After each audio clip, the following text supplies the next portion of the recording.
Good evening. Thank you for joining us for tonight's Village of Alsip Committee meeting. Today is November 26, 2018. We'll call this meeting order at 7:30 p.m. Can we call the roll, please? Sure. Trustee McGreal? Here. Trustee Dalzell? Here. Trustee Zielinski is absent this evening. Trustee Juarez? Here. Trustee McLaughlin? Here. Trustee Murphy? Here. Mayor Ryan? Here. We have a quorum. Thank you. Please join us for the Pledge of Allegiance. I pledge allegiance to the flag of the United States of America and to the republic for which it stands, one nation, under God, indivisible, with liberty and justice for all.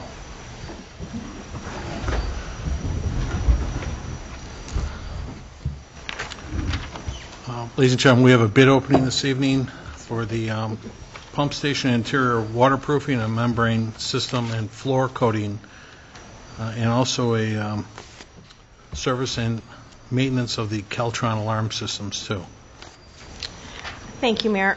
So the first opening is for the pump station interior waterproofing membrane system and floor coating. We did receive two bids. The first bid is from Artlow, A-R-T-L-O-W Systems, Inc., 170 South Gary Avenue, Carroll Stream, Illinois, 60188.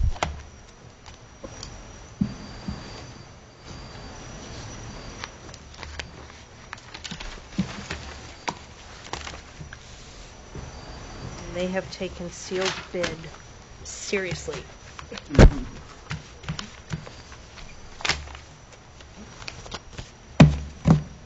Sorry, they taped the whole end shut.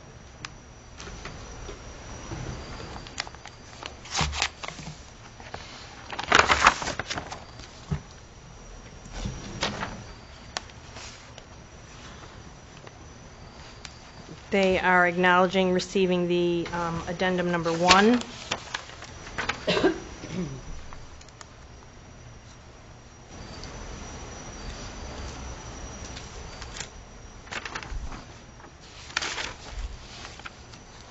They have included a 10% bid bond.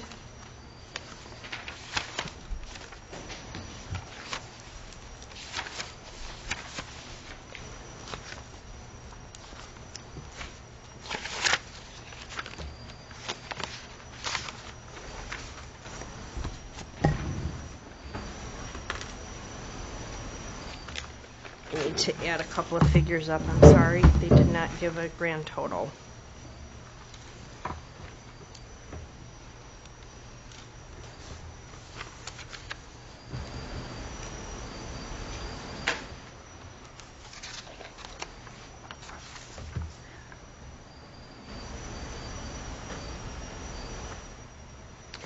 Their total is $36,491.40.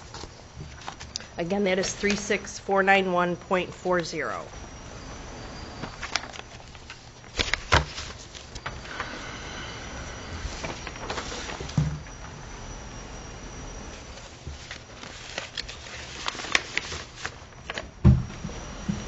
The second bid we received is from Berglund, B as in boy, E-R-G-L-U-N-D, Beyond Building, 8410 South Chicago Avenue, Chicago, Illinois, 60617.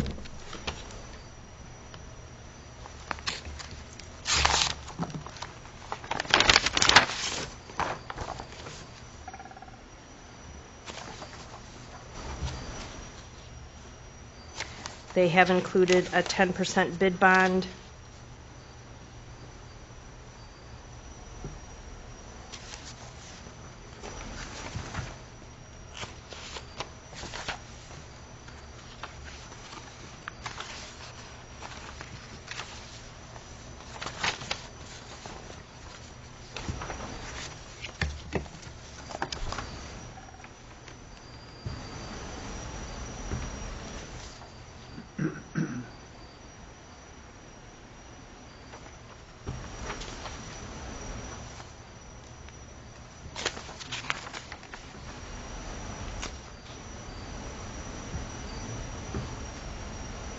Sorry, I'm just trying to review if they've acknowledged any addendums or not.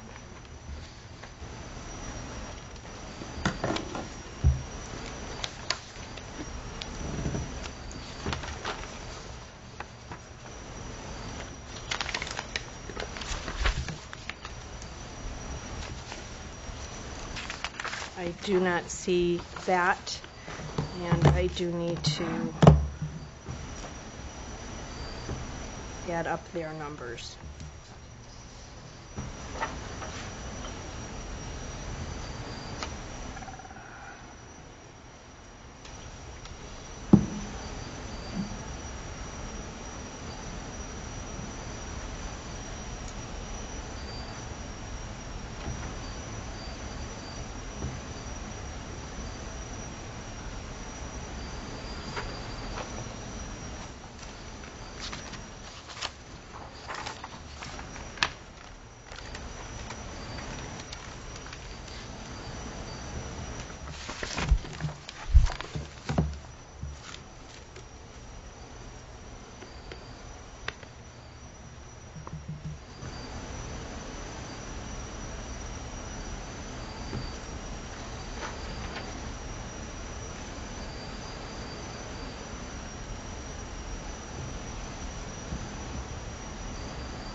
Their total is $99,850 even.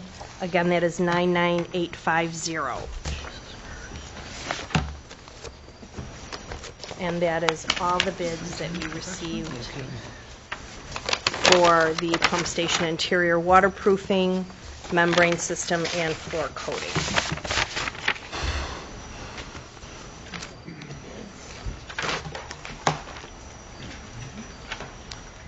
The next bid opening is for service and maintenance of the Keltron alarm systems. We did receive 2 bids for that. The first bid is from Alarm Detection Systems Incorporated, 1111 Church Road, Aurora, Illinois, 60505.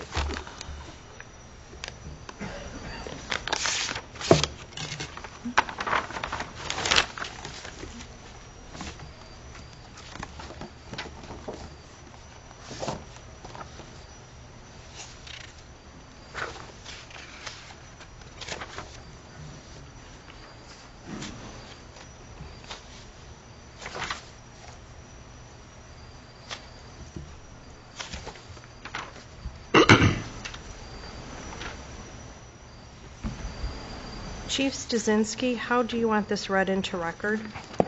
What the maintenance charge is, monthly maintenance charge, and if they have a billing amount, a monthly billing amount. Okay, they have 2 proposals here.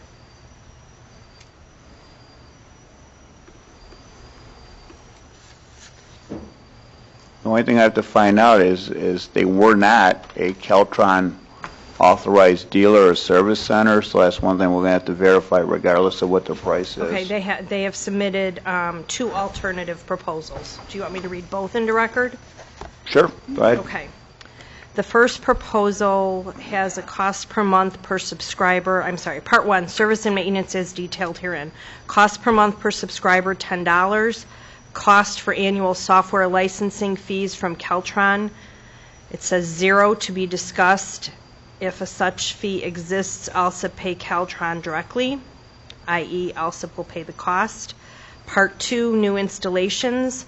All-inclusive cost for a new subscriber install includes all parts and labor.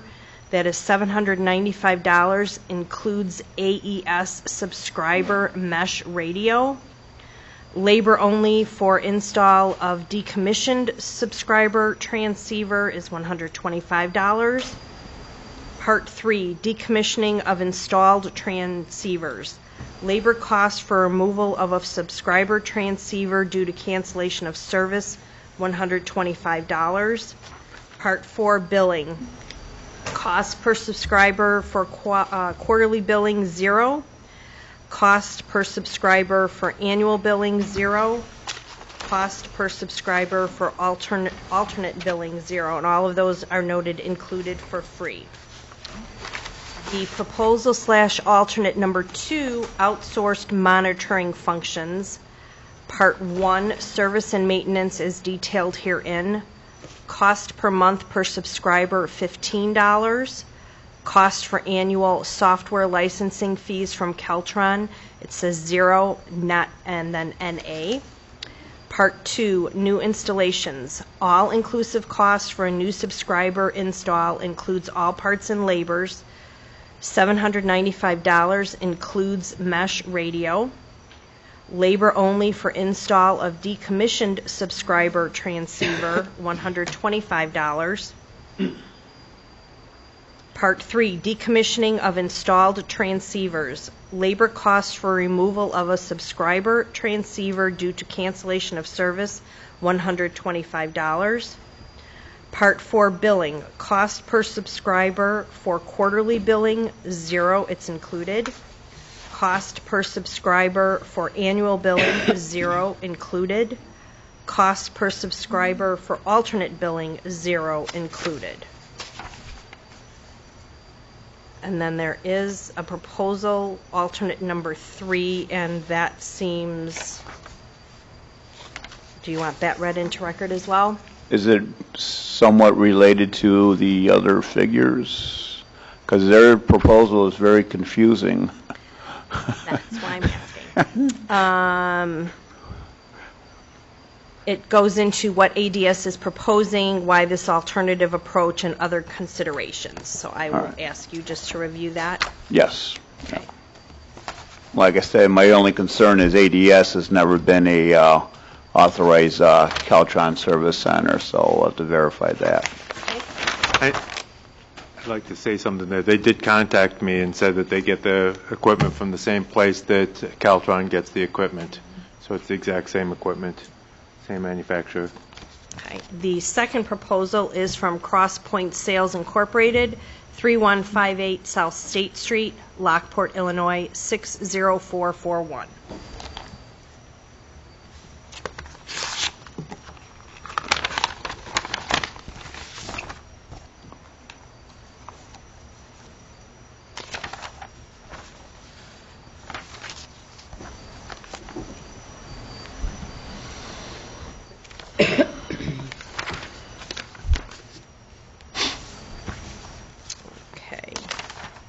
Proposal Part 1, service and maintenance is detailed herein. Cost per month per subscriber, $8.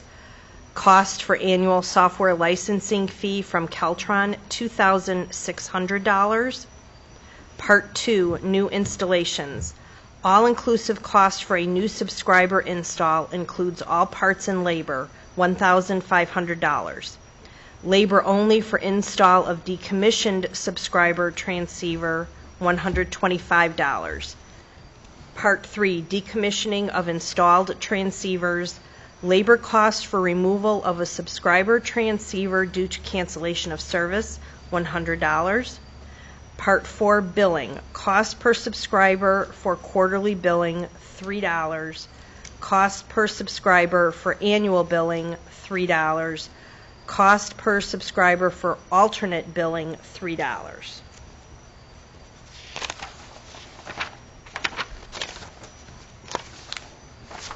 And that concludes the bid opening for that. Okay, Thank you, Mayor. thanks. Trustees, my assistant Becky reminded me before the meeting started just a little while ago that we needed to bring this up one more time. I know a couple weeks ago I gave everybody paperwork that we printed out that we received, and to support a request by a resident who wanted to have a mini pig. And unfortunately, because of the way our ordinance is drafted, it doesn't break it down as a mini pig, it just says a pig. And I had asked everybody at the time if you were interested in visiting this, but certainly I wanted everybody to read up, so hopefully everybody may have found the time in the last couple of weeks to read up on this. Just for a quick, I'll make this as quick as I can, a quick overview. The one part of what I gave you. One section was from the American Mini Pig Association, was that mini pigs are not all Vietnamese potbelly pigs. The American mini pig, or smaller mini pigs of today, have been mixed with several different breeds, and some have no potbelly genetics at all. These are similar to mixed breeds of swine with a distinct build from that, other than the miniature breeds, such as, and it's very hard to pronounce this word, but it's Gachin, Yucatan, or the Minnesota mini pig. And just a couple of highlighted points I was going to put out in here was that the mini pigs are quite vocal. They communicate with a wide range of vocalizations. They chat, oink, grunt, bark, whine, bellow, shriek, scream, gurgle, moan, groan, you name it. They communicate and express many emotions and moods with sound, greetings, fear, anxiety, pain, and stress, much like dogs and so forth may do sometimes too. Mini pigs make wonderful pets for the right family. Not every family is right for the mini pig. While many families do enjoy having mini pigs as pets, they are highly intelligent animals that require structure, training, and attention. Mini pigs have a very specific nutritional needs, just like humans. Excessive calories, sugar, high fat, dried foods can cause obesity and upset bowels. Mini pigs are best suited to a mini pig to complete pelleted feed with low fat and low protein. And then the fact too is mini pigs typically do not get fleas because their skin is tough and not the ideal host for fleas. Fleas will hop on and stay just long enough to infest a home or yard on other pets. However, piglets can get fleas, resulting in poor health and poor hair and so forth. And then many pigs don't shed continuously like cats and dogs, but they do blow their goats up twice yearly. Oh, I'm sorry. Pig. This is a lot to consume. I'm going to tell you when you take this in. A coat blowing occurs over several days and weeks. A pig will shed most of or all of the hair while growing a brand new or softer coat. And then many pigs prefer clean living areas and will use the bathroom generally in one specific area. Piglets, on average, will designate an area as well, and pigs do root the dirt for essential nutrients and whatnot. So bottom line is there's a ton of facts that we were given here, and maybe just as a show of hands, is the board interested in having the ordinance amended to allow mini pigs? You know, it's funny you described all the oinks and that. It's kind of like Thanksgiving at the Murphy house, but would we require licensing for it, like you would license a dog or a... I think it should, to know that have that one exists. And then also to make sure that the part of the point of the license is vaccinations, to have rabies shots. So you have to bring in your proof of rabies in order to have a tag for a cat or a dog. The only concern I would really have is, would your neighbors object? You know what I mean? Mm-hmm. I mean, if you described all these noises that it makes. I mean, it's not like having a rooster, I would imagine, but... Well, much like there is a house over on Lamont Street, I think it is, that they've got chickens at that house. Chief, you've been to enough of these homes. How many homes have got fowl that you know of? The only one I know of in town. And until they're a nuisance, what I'm told, they're not a nuisance, because we do allow fowl unless they become a nuisance. Right. And it's not huge like a huge dog or anything. It makes the same noises a dog makes. Right. Dogs sometimes even worse. They shed their coats too, so I mean, there's really not a whole lot of difference animal-wise. So, yeah, we've had a request from a resident that's really trying to pursue this, and that's why I'm bringing this back up. I'm glad you clarified it, because when you first said it, I thought you said that they shed their goat. I think there was a typo on here, so. I would think that we would want to put a weight limit on it, so we assure that we remain in the mini I pig mean, zone. What happens when you get these big dogs? You know, I mean, it's the same The saying. dogs get to be, So- you know, But it- 350, 450 pounds. I They- mean, I'm pigs- sorry. That's Pam. no longer a mini They- pig they actually- anymore. Yeah, Well, that's what that's, They that's actually dinner. do have I did, they do have an excerpt in here, too, that it did identify. Bring it to what Whittingham's. the typical weight they did have in here was, I think no matter what you have, any of the pets, I mean, we've seen it either with our own pets or a neighbor's, and some of them can be annoying as well. So I think as long as the animal is kept and it doesn't become a nuisance, then it's not an issue. If it becomes an issue, then at that point in time, then I think we have to address it. yeah. Oh, here it is, right here. A fact, healthy mini pigs average from 50 pounds to 150 pounds. Some smaller bred mini pigs average 50 to 80 pounds. However, the American Mini Pig Association focuses on height and the height and weight. Mini pigs weighing more than 150 pounds should have their body condition examined to make sure they're a healthy weight for their frame. So, yeah, we're talking, as you said, Madam Clerk, you could be talking as much as 50 to 150 pounds. And as Trustee Dalzell just said, I actually inherited a dog last year through a situation, and I've got a 100-pound German Shepherd at my house. Right. You know, so yeah, it's he's a big full-size dog and all that. I Kind gotta get a He's a bumper lap sticker dog. though. It says my pig can kick your German Shepherd's butt. Well, you want my 100-pound Shepherd, that kind of thing. So, yeah, Well, so what that's weight- where we're at with that. What weight limit do you stop it at? I mean, how big do you let it get? I don't. It's a great point, Within Trustee. classification. I think if nothing else, maybe if we said, even here, if we're looking at this, 150 pounds. So then we change the ordinance again when it gets that big and they come back and have another. I don't think we should. I think Can we- once you establish something, I think that's the reason for and establishing. We have an you ordinance know. not to have it, so why are we changing it? Because it never said mini. It just says pig. That's the reason I'm It's a bringing pig. that up. A dog is a dog. So, that's, like I said, it's like anything else since where we've seen them in, obviously we haven't seen them in Alsip, but, in Alsip, I always correct myself here. They are popular, and I know Evergreen Park, I know a few residents in Evergreen Park who have them, Yeah. and there aren't any real drawbacks that they talk about, so, but. Did it also give a life expectancy in that packet? They did not, Trustee. I didn't see anything about that in here. Give me 1 second, just, like you said, just for, they actually, not that I saw. And, yeah, obviously for even dogs, we've seen some dogs 15 years, we've seen some dogs go a little bit further and stuff then, too. birds tend to live longer as well. Right. Well, they're not carrying the weight that everything else is No, and stuff but- yet, too, So I guess yeah, I'm sorry, they actually didn't have a longevity clause in here. So that's all I'm saying is maybe by a show of hands, how many folks are interested in amending the ordinance for consideration at a board meeting? 1, 2? Okay.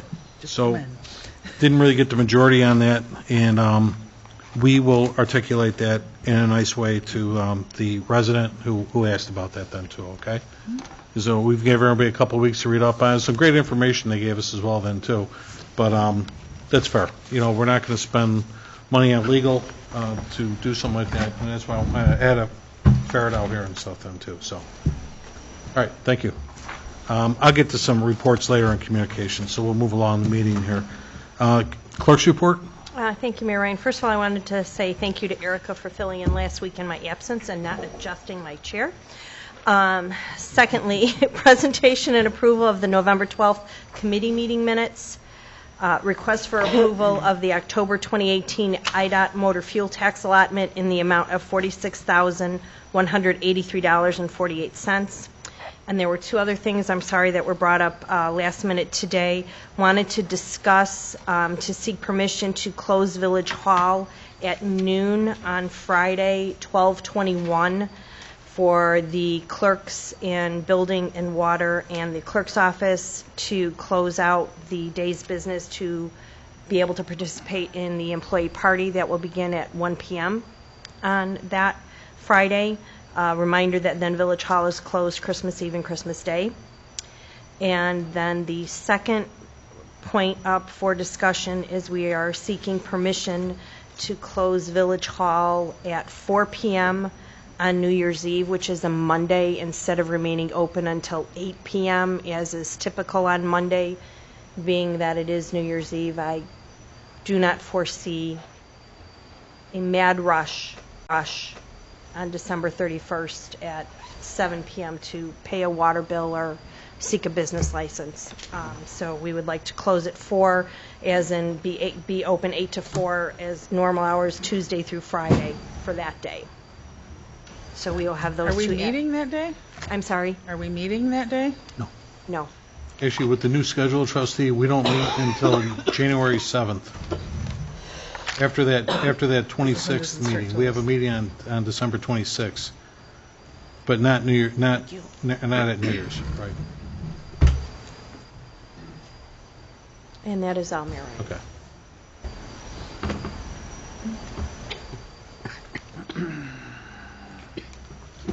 Good, thank you.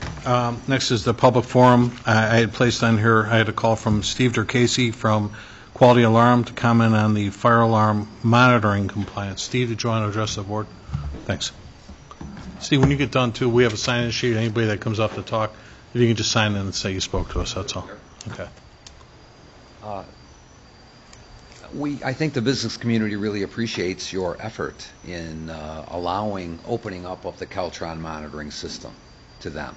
And my customers are very happy to hear that they may have an opportunity to go back to the old normal where they could choose their vendor, whoever they wanted to use. I know that you have written or rewritten an ordinance. Was it adopted? Or was it just a rewrite? It was adopted? Right. So I have a concern about the code reference, that it references the NFPA code in, I think it's D of your part D of that ordinance. And it references code number 26 it says 26-3, but it's really 26.3 is the code reference. Central station fire alarm. So you're saying in there it's okay to monitor it with a remote monitoring station as long as it meets up to 26.3 of the NFPA code, which means central station fire alarm. And I don't think you know what that means. Because what it means is it is the least commonly installed. Well, let me start here with fire alarm. We'll educate you a little bit on fire alarms first. A fire alarm starts with the fire alarm on the premise only if it's not monitored, if it's a local system, if it's connected nowhere else, just goes off here. It's a local system. Once you connect it somewhere and provide ancillary services with it, it changes the category of the fire alarm. So there are 4 categories. 2 are the only ones I'm going to discuss, are the one that you've cited, central station. I've been in this business for 42 years. I have never seen one central station fire alarm in the whole Southtown region, from downtown to Crete to Valpo to Joliet. The reason is they're very expensive to maintain. You have to have it inspected annually by, I don't know if you can see this, this was a PowerPoint sent to me by a trainer. Underwriter Laboratories, okay. Yeah, Underwriter's Laboratory has to be hired to inspect that alarm annually, and that's about $1,200 a year for them to send a guy out and do that service and everything. That's a burden on your subscriber right there, cost prohibitive. Also, any hiccup with that alarm, any power outage, any low battery, anything like that, we would have to contract a runner service to come out, and a runner would have to go out to the premises and take a look at that fire alarm. He has to be trained, knowledgeable, have tools, and be able to fix it if there's a problem with it, whatever that problem may be. So he's got to have access to parts and everything else 24/7, all the time. So we didn't have any alarms like that in Alsip prior to the Keltron, the introduction of the Keltron system. What we had and what we have in all the surrounding communities is remote station fire alarms. They connect to the exact same monitoring station that would monitor a central station fire alarm. The exact same facility. They do not have to be inspected annually by UL.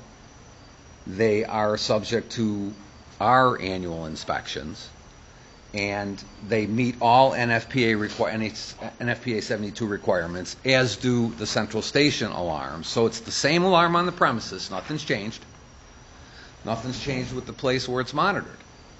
What changes is the certificate and the cost of the certificate, and having UL come out and do it, and the runner service is very cost prohibitive. So does a local flower shop on the corner need a runner service? I don't really think they do. We usually handle any trouble signals or anything like that. Our monitoring station handles them with the owner directly. And if the owner does not handle those troubles within a reasonable amount of time and they keep reporting trouble to us, then we call the local fire department and we say, hey, we got trouble with the flower shop on the corner and it's continuing to read low battery and they're not doing anything about it. Then, you know, the fire department may want to step in and say, what's the story? So it saves the subscriber and it would bring them back to the way they used to be if your ordinance said 26.5 instead of 26.3. A .3 and a .5 makes a big difference in this code book. Huge difference. So this is the Bible, and like the Bible, it takes years to digest this thing. I've been training on this thing for the last 23 years, and I still don't have it all. And it's the same with the Bible. I've been studying that my whole life, and I still don't have it all. So I just don't think that you guys realize what you adopted when you adopted it. And that was my only concern, Mayor, that I wanted to bring you up to speed on. Of course, you've got many, many things to do, and you're not fire alarm experts, but I am. Right, and that's why I asked you to come out and explain Yep. it to everybody. Yep. So, I mean, I was digesting it, what you were telling me, Yes. but it's best to share with everybody I at the agree. same time, so. Yep. So does anybody have any questions on the .3, .5 thing that I've just kind of run by you here? Anyone? No, I think, Chief. Do we have one gentleman? Good, He can explain also. okay. Again, we're not fire alarm experts even in the fire department. That's why we rely on other people to interpret the codes and stuff like that, so. Okay, well, one second, let's finish with Mr. Okay. DeCasey first. All right. So, anybody have a question for Steve? Okay. So effectively, if the ordinance as it stands, I think would make it where our subscribers would certainly not be able to consider switching away from the Keltron system, although I believe that was your intention. Our intent was not to basically monopolize a product. You know, I mean, I think it's a good product. I think it's a very good product. It is a great product. We've had very few problems with it. I personally, again, I'll just speak for myself that I don't think maybe, we inherited it. I mean, this was all in place before Yep, many yep. of us ever came. Yep.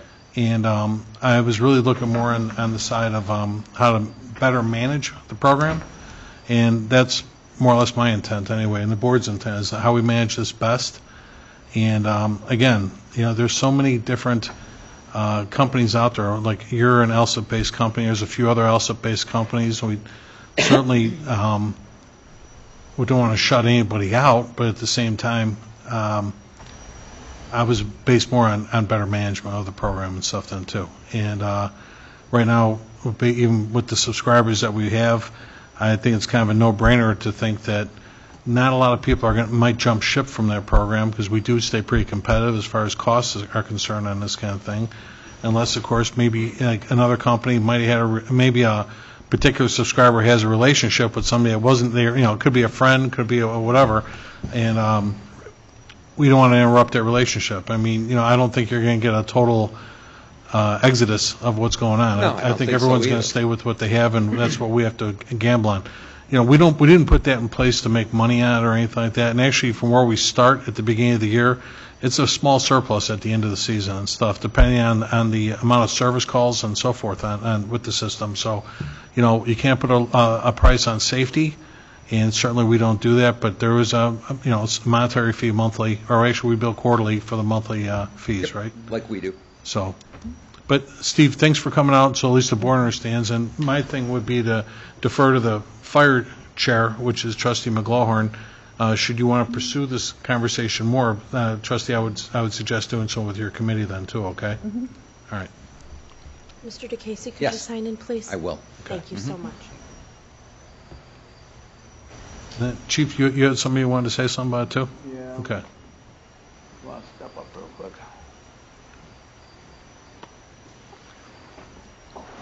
Hi, sir. Can you say? How you doing today? My name's Larry Coveney, and I've got 43 years in the fire alarm business. I'm not representing National Fire Protection Association, but I sit on the Chapter 26 Technical Committee, so I help write the code for the country as far as remote station monitoring systems. Like this gentleman said, there are multiple ways to monitor alarm systems. The three different ways for in the NFPA Chapter 26 code. It's proprietary, which means that there's a security guard on site. They monitor the alarm system and then call the emergency department, the fire department, or whoever is responding to the alarm. So that's called a proprietary alarm. Remote supervising station is multiple different types of alarm systems. You can have municipal monitoring, which basically is the village of Alsip is doing, municipal remote station monitoring. Remote station monitoring can also be done by a third-party monitoring facility. And remote station can also be done by an agency that's picked by the municipality or the authority having jurisdiction. Central station monitoring is used pretty widely around the United States. The reason the central station service was enacted by the committee was to assure that the alarm systems are installed per code, which is a criteria of that document that's being done by Underwriters Laboratory, or by ETL, which is another listing agency, or by Factor Mutual, which is another listing agency. Once that alarm system is installed, like he stated, UL comes out on not an annual basis, but they'll pick and choose different alarm systems throughout the area to come out and inspect per alarm company. The idea of Central Station Alarm Service is it's a step above Alarm Monitoring Center service, because it does require that a technician be sent out on an alarm signal within 2 hours of a transmission of an alarm, within 2 hours on transmission of a supervisory signal, and within 4 hours on a trouble signal. So the municipality, the AHJ, knows that their alarm systems are being serviced correctly. Most technicians that are on site, most alarm companies have 24-hour technical service at any given time. So that technician has parts in their vehicle, and they are also well knowledgeable to fix the problem with the alarm at that point. That's basically all I can say. I mean, it's in the code, and there are multiple municipalities in the Chicagoland area, Niles, Northbrook, and then other municipalities are looking at this poor part of the code to sort of enforce the credibility of the fire alarm and how it's being installed and serviced. That's basically it. That's one of our biggest issues we've had with other alarm companies is we go out on a fire alarm or somebody calls up and says, hey, my fire alarm's been going off for a while. We get there, come to find out their fire alarm's been out of service for 30 days, 45 days, and we didn't know nothing about it. So it's one way to keep up to make sure that they get it repaired in a minimal amount of time after it's out of service, and for that notification process to us so we know that it's out of service and we can follow up to make sure it is placed back in service. But in a case like that too, Chief, I get it. You're identifying it as you see it coming at you, but at the same time, how should I say, what's relevant to say, because like you're saying, it's been out of service for 30 days yet too, so where does the 2-hour runner come into play then? That's just it. If you have central station service, it's required by the listing company to have somebody respond to that alarm or that trouble within a certain time frame. So you know, per the code, they have to be out there within that time frame. Also, you're not allowed to put a system out of service for more than 8 hours. So to have a system out of service for 30 days is ridiculous. It Right, might not be right. allowed, but it happens. It happens, I can right? tell you it happens quite often. So, on the, no, I apologize, Larry, what was your last name again? Coveney, Larry Coveney, yes. Colby? Thank you, sir. As far as trustees, any questions from anybody else?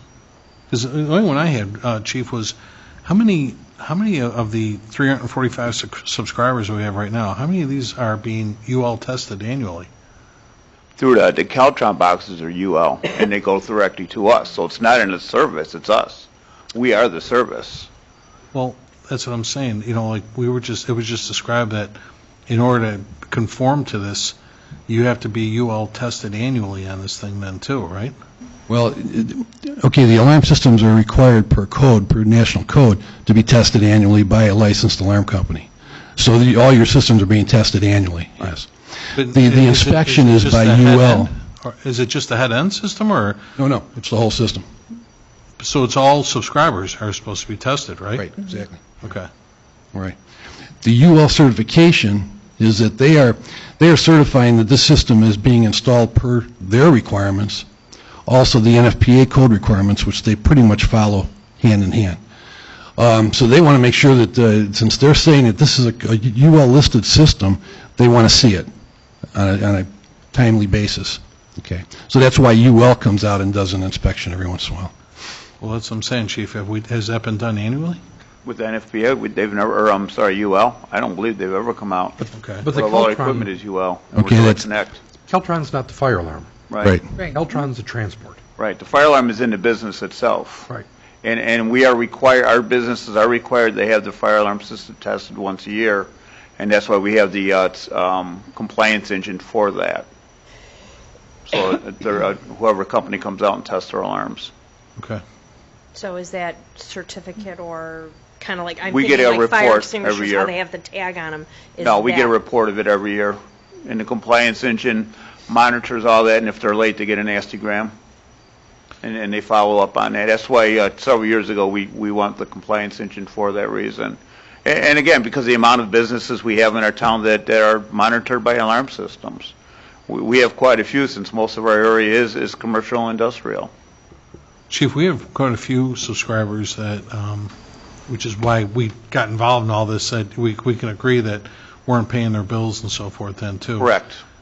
But I guess that would be an example of, those were folks that weren't tested, because otherwise we would have known. No, they're still tested. Their system still works. The system hasn't not stopped working. The reason why they pay is they choose not to pay, not because their system's not working. Okay. Is that UL charge, is that broken out on all the bills? Through Whoever. their alarm Somebody's company? paying for that, yeah. That I don't know. We got so many different alarm companies through town, I can't tell you on all Well, of I'm them. just saying, just through the Crosspoint system, that the contractor that we had, isn't that broke out on their bill? Okay, just to clarify, That's not. just because the equipment is UL listed, okay, does not mean that UL has to come out and do the Yeah, inspection. that's what I got from you when you Yeah. were saying that. Okay. No, this is just for central station service. Okay. That the requirement that Underwriters Laboratory come out and inspect the system. Okay. Okay. Yeah, a UL fire alarm system, like the chief says, it's required per code to be tested annually, so that's being done in Alsip. Yeah. Okay, well, The object of having this central station is number one, is so we know the time frames they have to meet to get the alarm back in service, and also notification when the alarm is out of service, so we don't have these long delays in between. The other part is to give these, these monitoring stations, to be honest with, what they're charging their subscribers. There's a lot of different companies that use different alarm monitoring services throughout the United States, and we know that they're not reliable, and we've run into it several times, even when we used to test sprinkler systems in our village. So, I mean, this is one way just to protect the business better, you know, one step better in the event that they choose not to use our direct monitoring. We still want to make sure that, you know, they're doing what they're supposed to be doing and keep them honest at the same time. But So that's why we want the stricter guidelines for that. based upon what I've heard this evening, is that the system that we presently have, Caltron, the way we're operating it, isn't operating as a central station. It's operating as a remote station. Remote station, Right, correct. but it's also direct connect. Municipal remote station. But if, again, then the ordinance that we adopted refers to a central station, which isn't what we're doing. You're giving the option to your constituents to go with central station service or to stay with the village with Direct remote station monitoring. Right. So you're not locking anybody in. They have the option of doing it. Any legitimate fire alarm contractor can go to UL and get certified to do UL-listed systems. But the UL option we're certified giving systems. them is to take one road which mandates a higher standard than what we're offering ourselves. It doesn't seem fair. No, well, here, it's a little difficult to explain the difference in the standards. What you're doing now is remote station monitoring. The runner service is your fire department. They're the ones that are running on the alarms. And if there's any situation, sometimes they do call the alarm company to say, you need to come out here and fix this problem. But you said with the runner service that they're highly trained technicians that have the equipment, the knowledge, and the ability to make the repair. repairs. Right, Our fire department doesn't. correct. So they're not the runners. They're the responders. Yeah, they're responders. They're the emergency responders. But they're allowing for an alarm company to come out and fix the problem. Here's the major issue, and I've seen this so many times, it's incredible. What you have now is that you know that 24/7, every single one of your alarm systems is operational. Okay? If it's not, it shows up that there's a trouble with that alarm system. The transport. Right. But if the alarm system is inoperative, we don't know that. No, yes, you do, yes. Because the alarm system sends a trouble through the Caltron transmitter to the head-end equipment and to Oak Lawn. They know that there's a trouble on the system. Okay. 24/7. Okay. There are a lot of good or third-party monitoring systems, monitoring stations all across the country. I'm not knocking all of them. There are some that aren't as good as others. You can't have an alarm system out of service for 30 days. Well, the way you got it, you know exactly every day, 24/7, that your systems are operational. So that's the central station service portion of the code gives it more credibility so that you know that there's parameters for an alarm system to be tested, there's parameters for the alarm system to be serviced, and there's parameters to get the system fixed. It can't be out for 30 days. That's the difference. Okay. Yeah.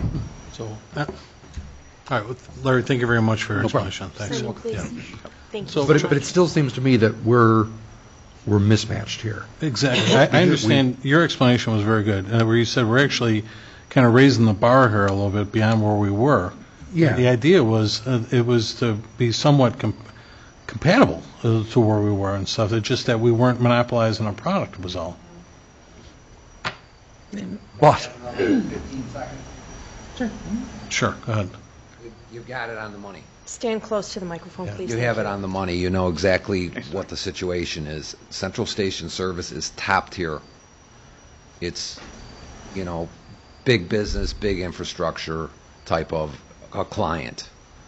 Your average everyday client, like pretty much what we have in Alsip, is not really a top tier client.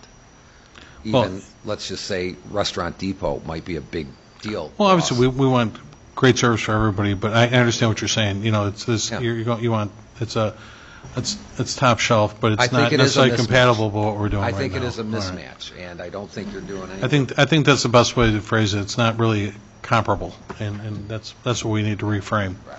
All right. So trustee, that's, McLaughlin, that's probably what you want to talk to your committee with then, too, is whether or not we want to revisit that and decide whether or not we want to make that more comparable or not then,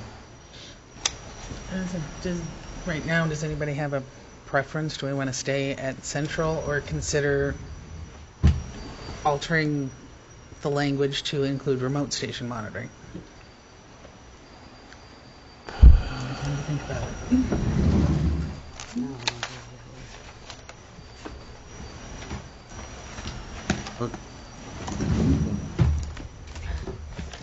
Dalzell and The fire committee is trustee Dalzell and trustee Zelinski's absent this evening, but it's an overall question because it's going to go to everybody anyway and so forth, so. My belief is that it's unfair to mandate somebody, if they don't go with us, they have to do better than us. It just doesn't seem right. Because we Jillian? will have to amend this, is the point And it for says, I mean, but conversation. if the majority of the board says no, stay central, then we don't need to amend it, and we can end the discussion. So that's why. Sheila, any thoughts? That means not stay central, right, what you're saying? Central is We be don't all need it. and all, and we're remote. So No. We have remote.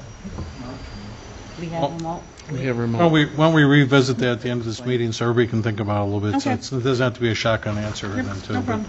Thank you, gentlemen, both of you, and thanks much for all your information, because that really does frame it a little bit differently. Not saying that we were wrong or anything like that, but, and I can appreciate the chief, Chief, we put something in a good service. I mean, we're actually looking for a great product and stuff, and like I said, it's just a matter of just deciding whether or not the committee wants to reframe that, that's all, as far as just, as a compromise, I guess is what we're saying. Trustees, before, and I appreciate what you were saying, too. If you don't mind, I'd like to go out of order just very quickly in consideration of Public Works. He already took off. No, his stuff is here. Oh, all right. He just stepped out. I think he was up all night with the snowplow guys. Exactly. I was- He never I was went to gonna bring bed. him up next, and obviously he took a break, so. But you take a nap. Yeah, that's okay. We'll get right back to him then. Check the floor. He might be sleeping. Thank you, Madam I'm Clerk. sorry, No, I she just- sent me a Mike. note. She goes, maybe we can get this guy some sleep, so. Yeah. All right, let's move along, please, to the standing committee reports. Finance Committee, Trustee McGlohorn. As usual, will have a list of payroll and accounts payable for approval next week. And also on the agenda tonight, it's time to discuss our tax levy. So the finance director has a brief presentation for us. You know what, Kent, would you mind if we just took, can I have, I was going to say maybe I can excuse the water commissioner as well, too. Dan, did you have anything that you? No, Mike said at the beginning of the meeting that he wasn't going to do the presentation tonight. Okay. I don't always turn it back. I thought that was pass him tonight. Okay, no problem. All right, go ahead then, Kent. I'm sorry, so are you considering that sewer and water? Dan, Dan was waiting, and Mike's not here, so we'll keep moving along then. Okay. Go ahead, Me? Kent. Yes, please. Okay. Well, I'm not sure how I can top a conversation on pigs. Stop. Potbellies. My presentation is essentially going to be very similar to the presentations that we've done in Truth and Taxation hearing. I'm going to go through pretty quickly on some of the stuff that will go in more detail when we have that presentation, and cover just the parts where you're going to, there's some decisions to be made. So if I'm going too fast for you, let me know. I can definitely slow down. Can we, Yeah. I'm sorry, Kent, can we do Mike so he can go? Sure. Kent, I'm sorry. Sorry, Would you Kent. mind, Kent? Yeah, no, Mike, I was trying to buy you a little bit of sleep. I know you've been up all night with your guys. Would you mind making, did you want to address the board, Mike? Or just with your report? Activity report, the presentation, I was going to move to next Monday. Dan was just telling me that. Okay, that's fine. Then certainly, trustee, if you want to give the report on that then. Okay. So for Public Works, we have the presentation of the October 2018 monthly activity report. During the month of October, the Public Works Department performed multiple tasks within the village.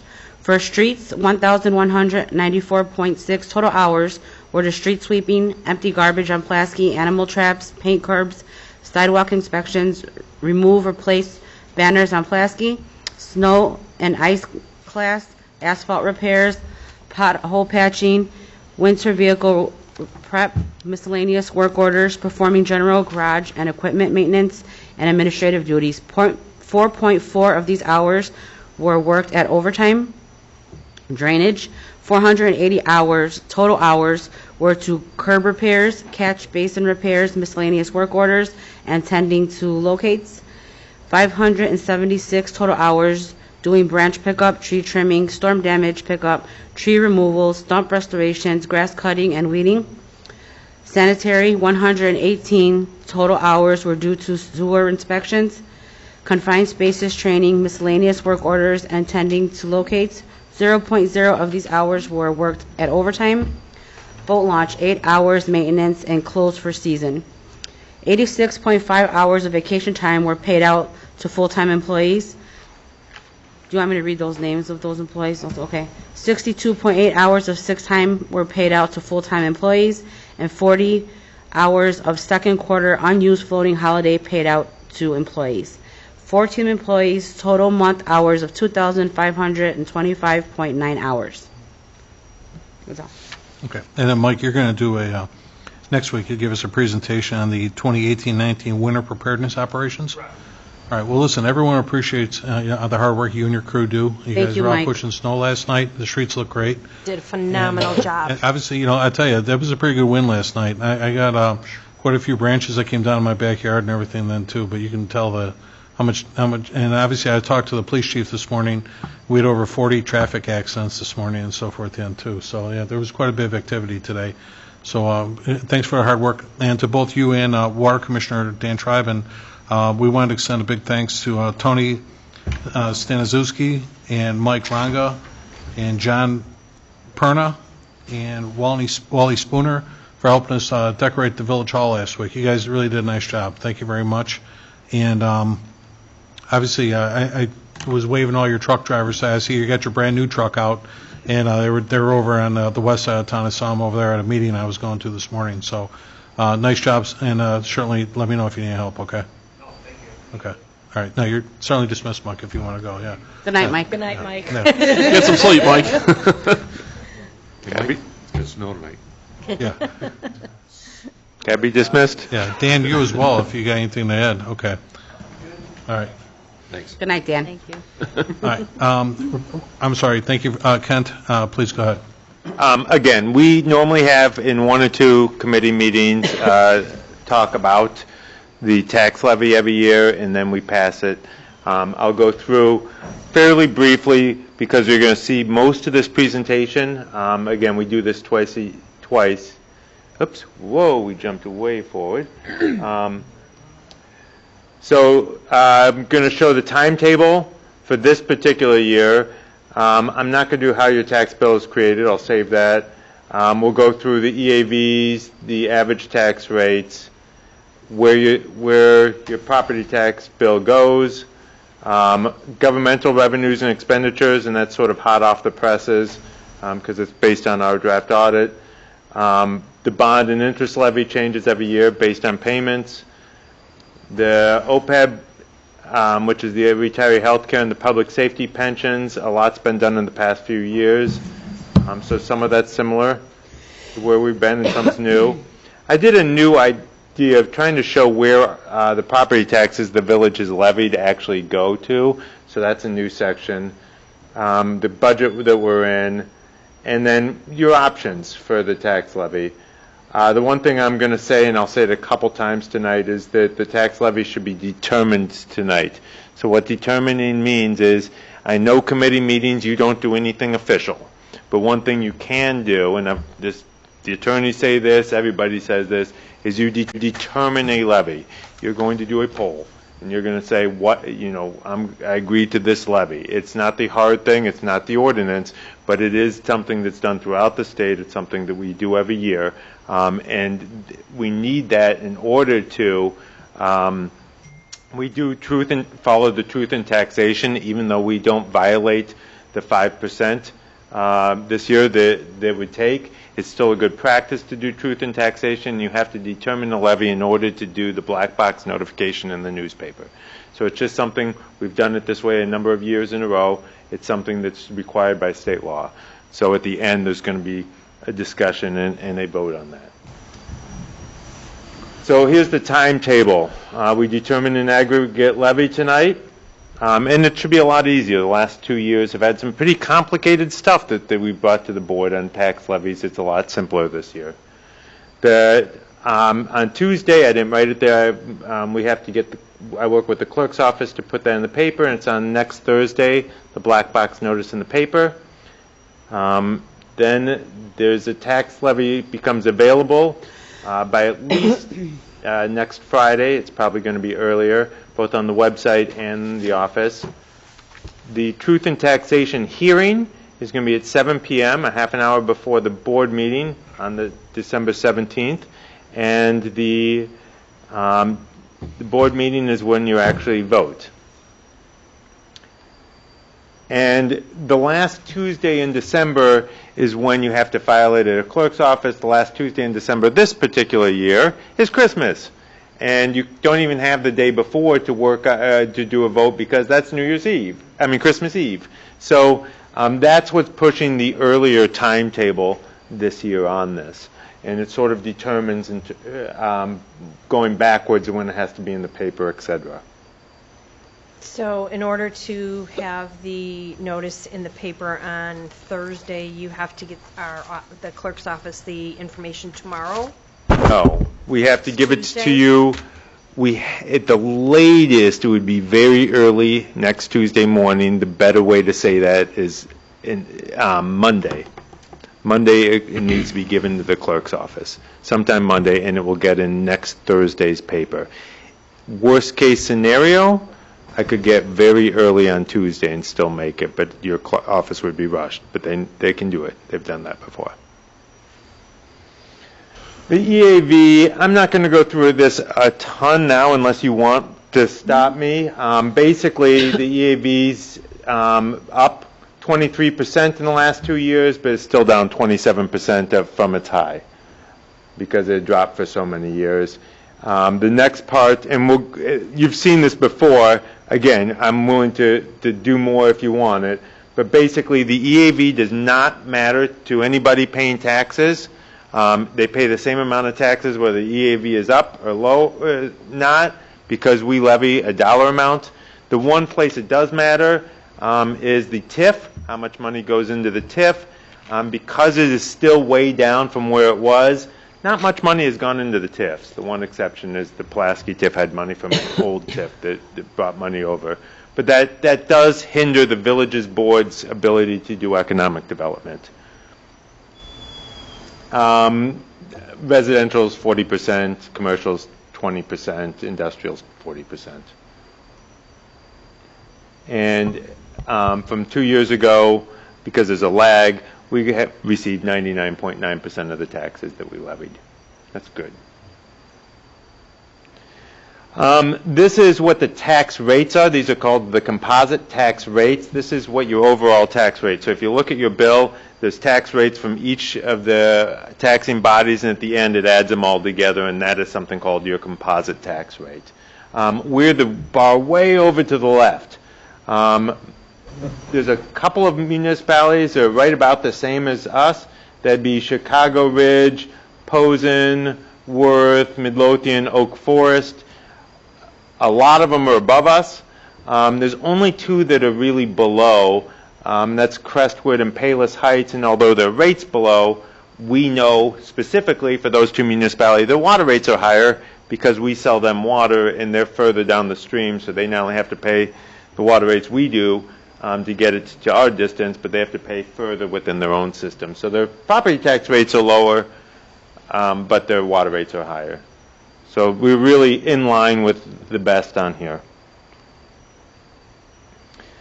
This is where if you pay property taxes in Alsip, your money goes. 36% goes to the elementary school districts, 28% to the high school district, almost 17% to the village of Alsip, and 19% to everyone else. This is where the governmental activities, the revenue comes from. 42%, or almost $13 million, is from property taxes. 40%, which is almost the same amount, is from other taxes, 16% from charges for services. Other taxes is state income tax, fuel use tax, real estate transfer tax, MFT. On the expenses side, 69% is for public safety, 15% from general government, and 9% from road and bridge.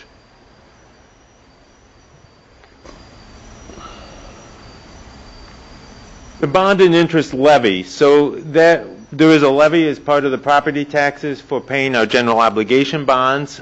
We have drastically reduced the amount of general obligation portions of our bonds as well as our bonds. We're down to 2 bonds, the 2015 bond and the 2017 bonds, because we refunded in advance refunded, which is like refinanced our bonds, saved money on that over the past few years.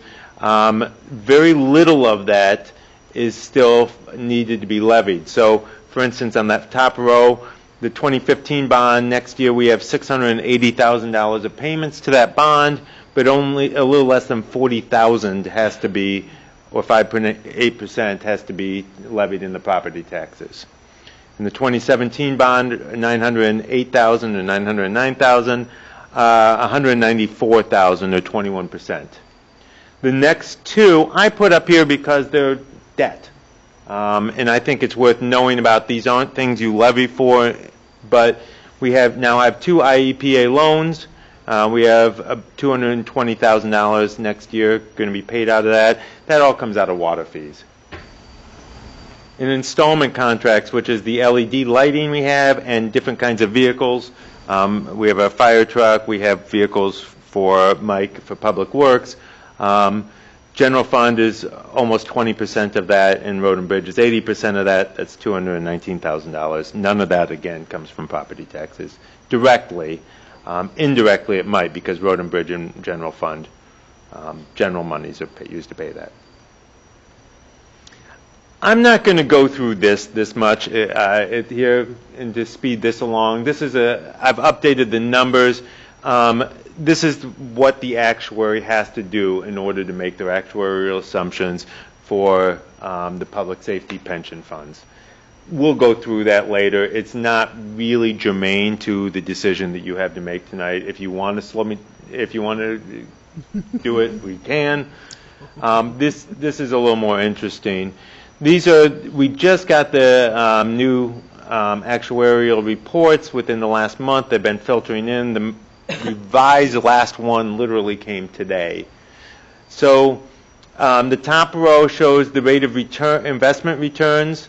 In the last year, fire was 7.4%, police was 6.4%. Last year, they were very similar. The percent funded is 54% for fire, 34% for police. It looks like it's gone down just a little bit. The assumptions that go into this have changed this year based on the funding plan that you did. So for police and fire, the amortization period is slightly extended. For OPEB, it decreased. The investment returns, projected returns have decreased. We're kind of moving to standardizing across all of them, so they're all doing the same thing, and we've got the same investment returns. So that's not based on returns. That's sort of a one-time change as we move to sort of best practices. The next third row is the actuarial reports levy requirements. They're very in line with where they were last year.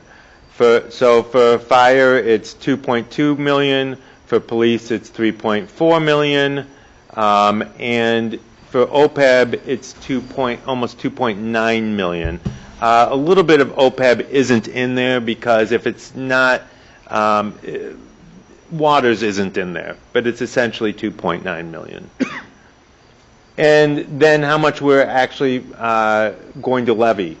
This is we made a promise last year as part of the tax levy. We actually made the promise, and we validated it as part of the funding that we're going to do what it says the actuary tells us to do. So For the second year in a row, you'll see that fire is levying what it's supposed to, police is going to levy what it's supposed to. OPEB is less, but only because you have other funding sources for OPEB. If you recall, you've got sales tax, you've got something on garbage, I subtracted those back out. You are going to be doing the total dollar amount that the actuary tells you to do. So that's good news. Prior to last year's tax levy, it had been a number of years since that had happened. So in 2015, the village began not making enough, and again, last year it started going back to it. So for a couple of years it hadn't. It only started levying for OPEB at all in 2016, and that was only at 10% of what it was supposed to be. Now it's going to be 100% if you count the other parts. And again, last year you guys did the full amount, and you passed a plan that said you were going to. So then the next year, the next one, this isn't that important of a chart. It basically showed that over 5 years, what the actuary told you to levy and what you actually levied both exploded. They just exploded. That was the tough part the village was having trouble keeping up with. In tax year 15, the OPEB levy tripled from the prior tax year. We've gone through that for the past couple of years, but that's what happened, and that's what led to needing to levy for OPEB. The last 2 tax years, when you levied, you said nothing was going to go to operations. A little bit this year will go to operations. There's some good news in here, so a little bit of the last year's levy will actually be able to go to it. But when you levied, nothing was going to it.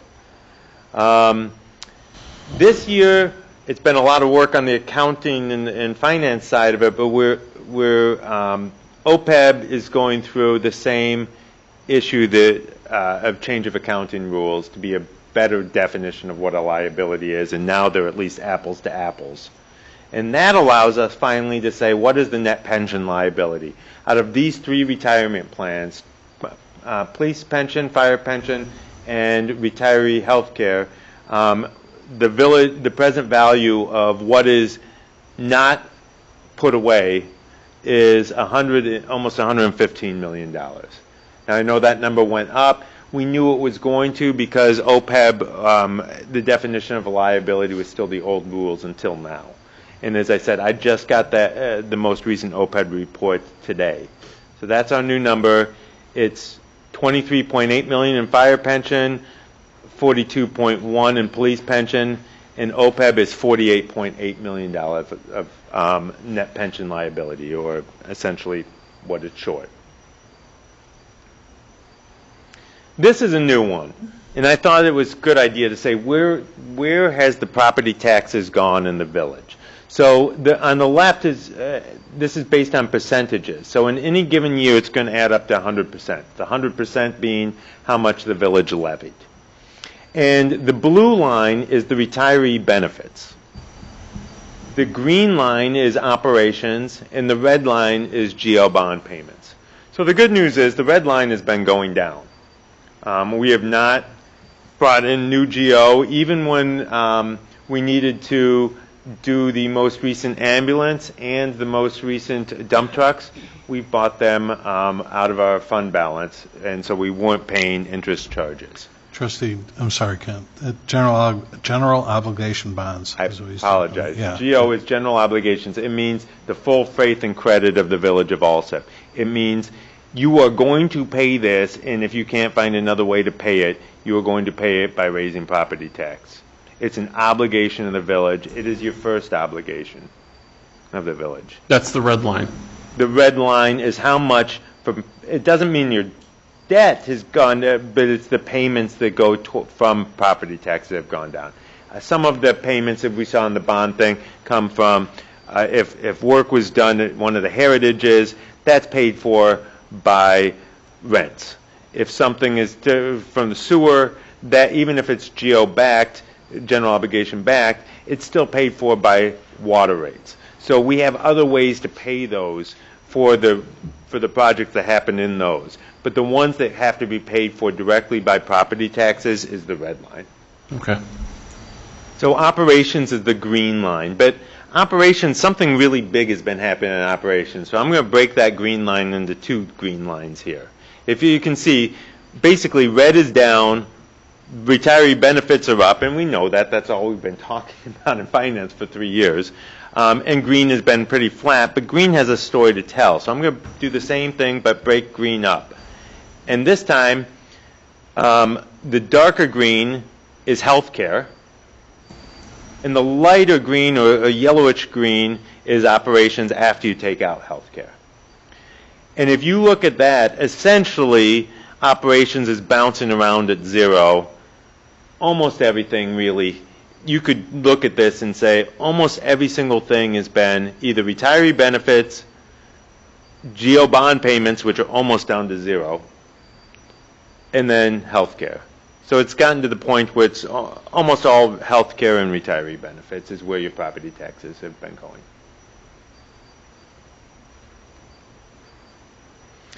This is the budget we're in now. This is what you passed earlier this year. The general fund is $1.8 million out of balance. Road and bridge is finally in the positives, although it's pretty close to zero. It's $120,000.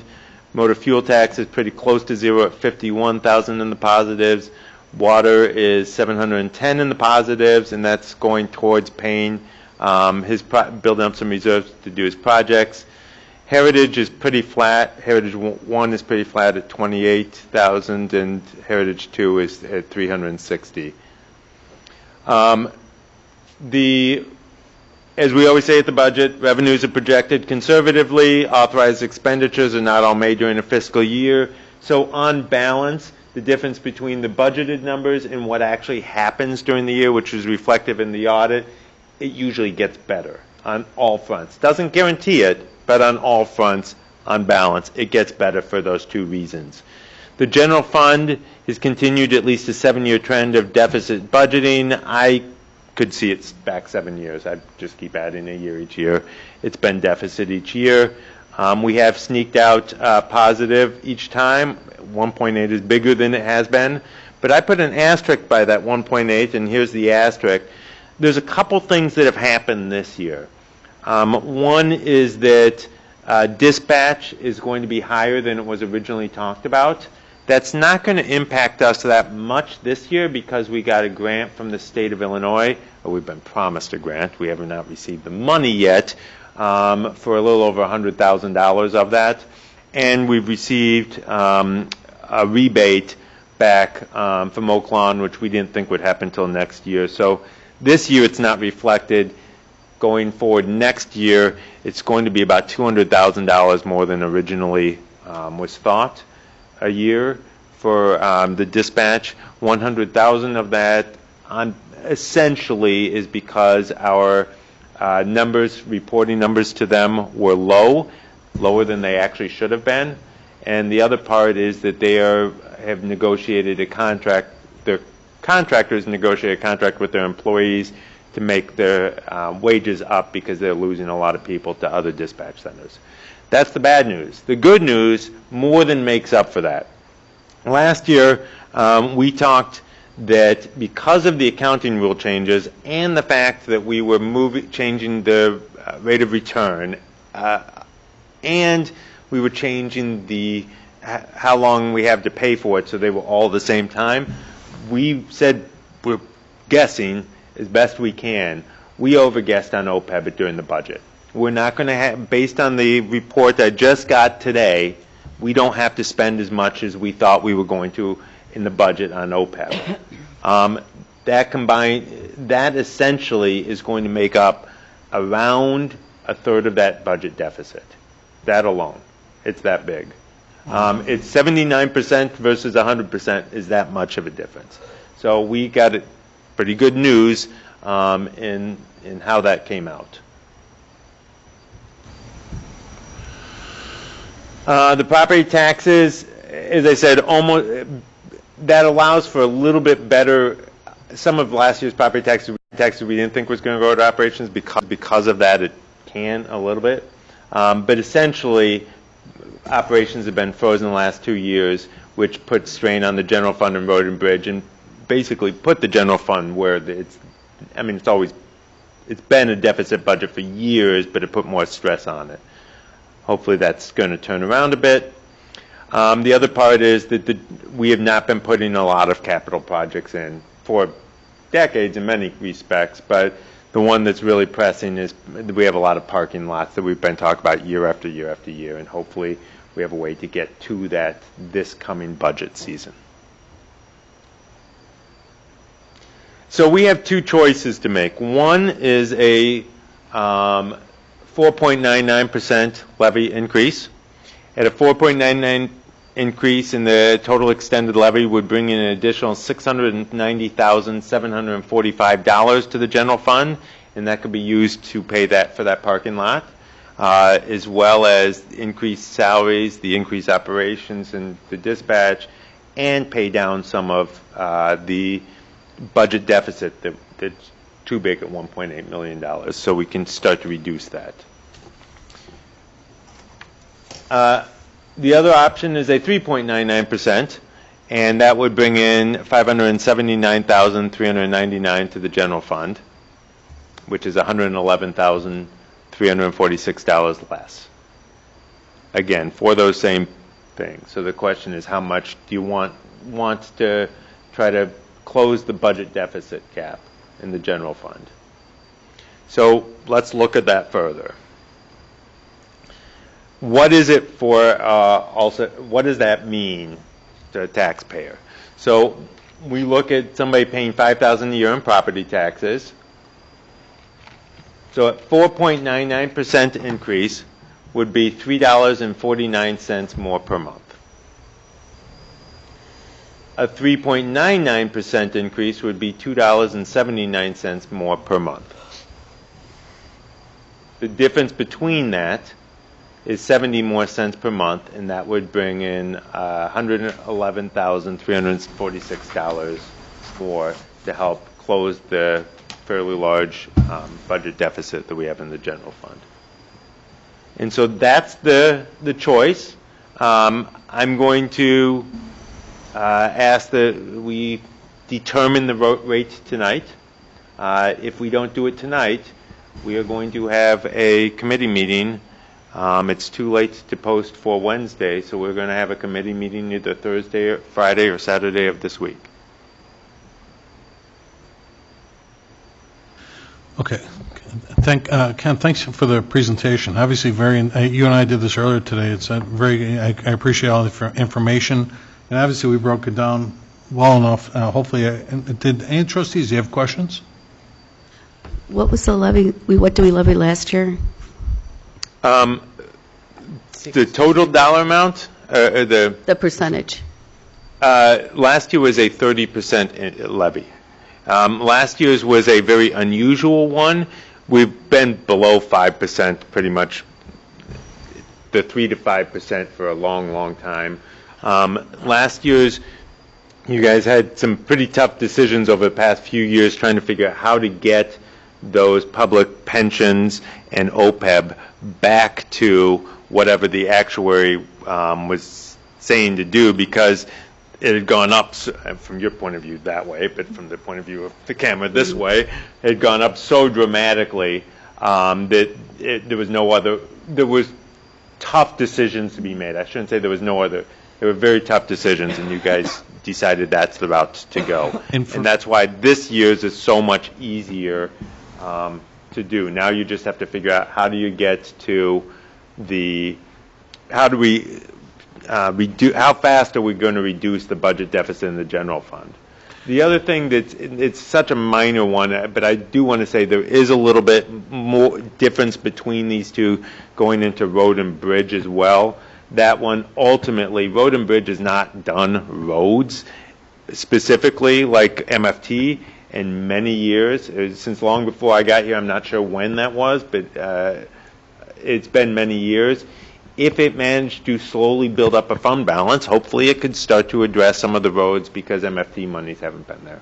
But that's a minor consideration compared to closing the general fund budget deficit and hopefully paving the 3 lots that we're looking at. Ken, I always want to clarify too, like, and as you were saying, Trustee McGrail, and for the public, because these meetings are being taped on YouTube right now yet too, but that 4.99 or 3.99%, that's only based on the 17% that the village gets, okay? Always, even the 30% that Kent just mentioned, please keep in mind, not $1 went to operations on that, and that it represented a 4.2% on your overall, for all your property tax. That 30% was on the 17 that we got. And again, that was to catch up with the unfunded liabilities that we were absorbing. Obviously, we were getting deeper into, and you just pointed out, we're $114 million in that same place that we're going to be dug out of by, we'll be 90% funded by 2040, right? Correct. No, we're going to be 100% funded. 100%, thank you. The state of Illinois requires 90%. 90%, That's okay. not responsible. But we're going to pick up proper thing. 100% in the year 2040. And Mayor, you have such a good point. I hate to delay the meeting, but I'm going to repeat that again. The 30% was off of the village's portion, which is a small portion of the tax bill. 16.8% now. It was less than that last year. Right. It was a 4.2% overall increase in the tax bill. But last year there was a whole bunch of different new exemptions for homeowners and senior freezes, et cetera, which offset that for a good portion, if not the majority, of people. Can you tap your screen back on, please? Thanks. So if I'm reading this right, for 4.9% at $349 a month on a $5,000 tax bill is $41 a month, or $41 a year increase for the average taxpayer, and where it would be 3.9 at $2.79 per month would be $33.48. I should have brought my pocket calculator, but that sounds about right. But and it Thank also God for a makes calculator. But it also makes a difference, Trustee, like he's showing here, of a difference of $111,000 more too. That So it's only 70 cents a month to Right. taxpayers. That's what but comes to the general to the fund. village, it's- right. So your choice is the 4.99%, the 3.99%. The difference between those two is 70 cents a month. But you're Right. correct, what you said to your typical homeowner. What you said is correct. Yes. and what's going to the village on your property tax bill is 17% of the total bill. Right. The rest is divided by schools and 16.8%, yes. Okay. Is the village's portion. So we're the one that's on TV, we're the ones who has a lot of seats back here and sometimes gets a full room, but we're nowhere near the majority of your tax bill. Those usually are school districts. Well, your graph And showed in it, this particular so- case, it's school districts. sure. Kent, not that I'm looking to have another meeting or anything, but we don't have an action item on here to vote on this tonight. You- And why not? we No, You know, just you need to do not provide need, direction. Or- you do not need an action item. You said vote. It can be an informal vote. This is both the last attorneys and this attorneys have agreed with this. The Treasurers Association agrees with this. This is not a vote in the same manner. This is how it's dealt with at a poorly worded state law where it's not defined. This is essentially a straw poll is what it is. Straw poll is different than a vote. You said vote. But I've been sitting here 12 years and out there since the 1990s. I've never gotten this information and been asked to make a decision right on the same night. And I think we should have another meeting.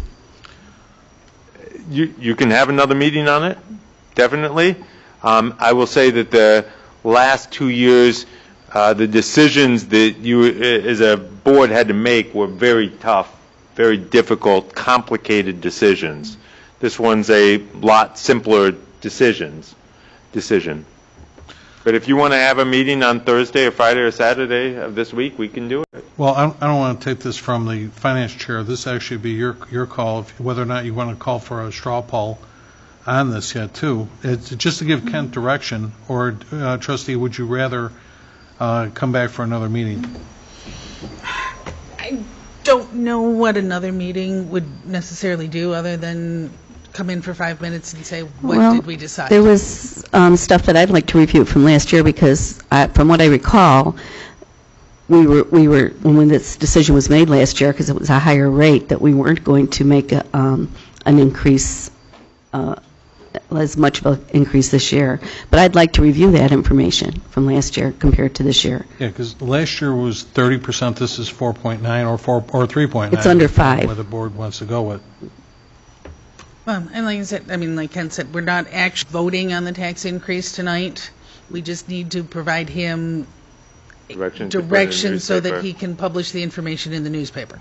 If we said tonight that we want to go with the 4.99%, there's still nothing to preclude us from voting at the 3.99 the night we actually do the vote.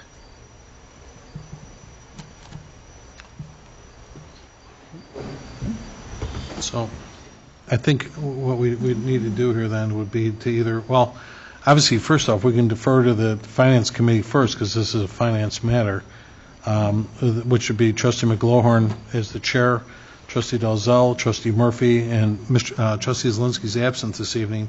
But even if you want to pull your committee first to see whether or not they see a necessity in coming back, we can go that direction. Okay, Trustee Murphy. I would do a straw poll. No, I'm asking, Oh, what I'm is your sorry. opinion? My opinion, it would be, Would you make a decision tonight or come back for a special meeting? I would make the decision tonight. And which one would you go with? I would go with the 4.99. I think the juice is definitely worth the squeeze when you're reaping the benefits of everything that Kent pointed out, so. Okay, and Trustee Dalzell? I agree with the 4.99, but I also agree with Trustee McGreal with her request to have further discussion.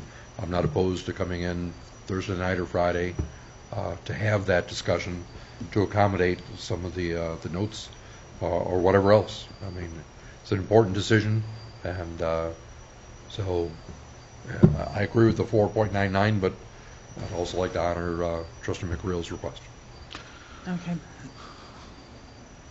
And Trustee Wires? I also agree with Trustee McGrail. So you want to come back? Yeah. Okay, how does 6:30 on Wednesday sound for everybody? Can't do We Wednesday. Can't do Wednesday. Thursday you Less can than do. 48 hours. I can't do Oh. Thursday, but I could do Friday or Saturday. I- But if you, well, you're the one that's more important than me. I can't do Friday. I have a medical issue on Friday. Are you available on Saturday, Kent? If I had to be, yes. Okay. Thursday would be preferable. Yeah, I mean, Saturday. Although, you know what? Work for me. From my Saturday's a bad day for point me. of view, I know you just said I'm more, but this is what I've got. I put a lot of effort into Well, this presentation. I exactly. don't have that much We almost difference. don't need you. Yeah, I know. This I hate kind to of say speaks for this, itself, yeah. So, you so wanted to- where was the quandary with Thursday? What happened with that? Is everybody available on Thursday? Everybody except me.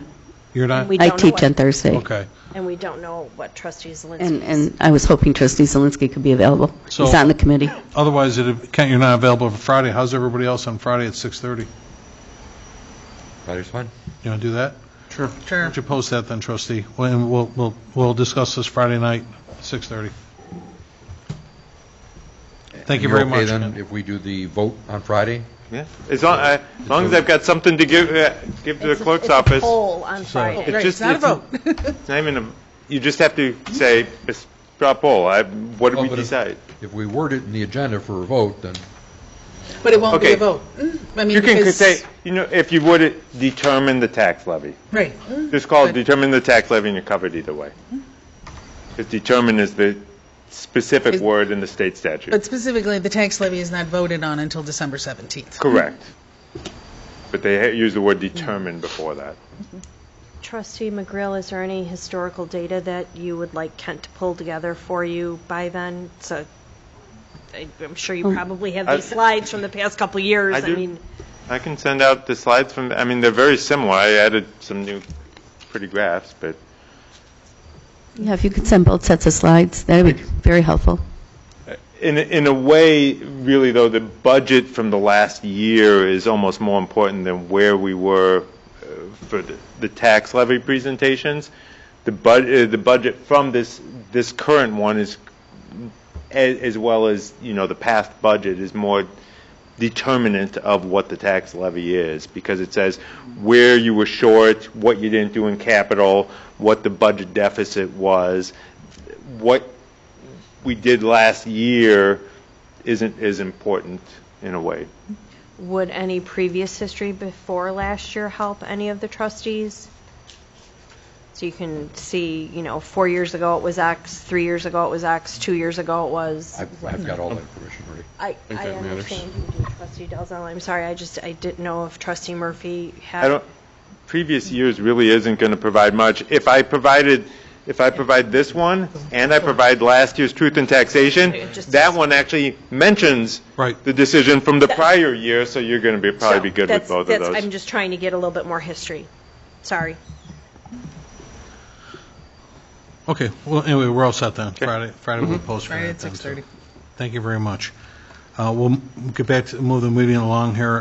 The Fire Committee, Trustee McGlowan. Under fire, we have a discussion of Keltron direction and fees. So looking to see what we want to leave the fees currently at 65. Do we want to change them? I know Trustee DeZella had mentioned about lowering them a couple months ago. With review of the bid tonight, we do have to move forward. We really have 36 days to get 345 contracts either signed or terminated, or however we have to do that to be ready on January 1. So I want to try to get everything in order to get that going. So I want to know what our fees are going to be. What do you think with that? I mean, personally, I have no issue with staying at the 65 unless somebody else thinks we should go a different route. I would agree, because I think, Chief, how long have we been at that rate right now? Year and a half, maybe, Okay. right around there. And although we it was dropped it from 80 to Right, 65. correct. Right. To be more competitive. Right.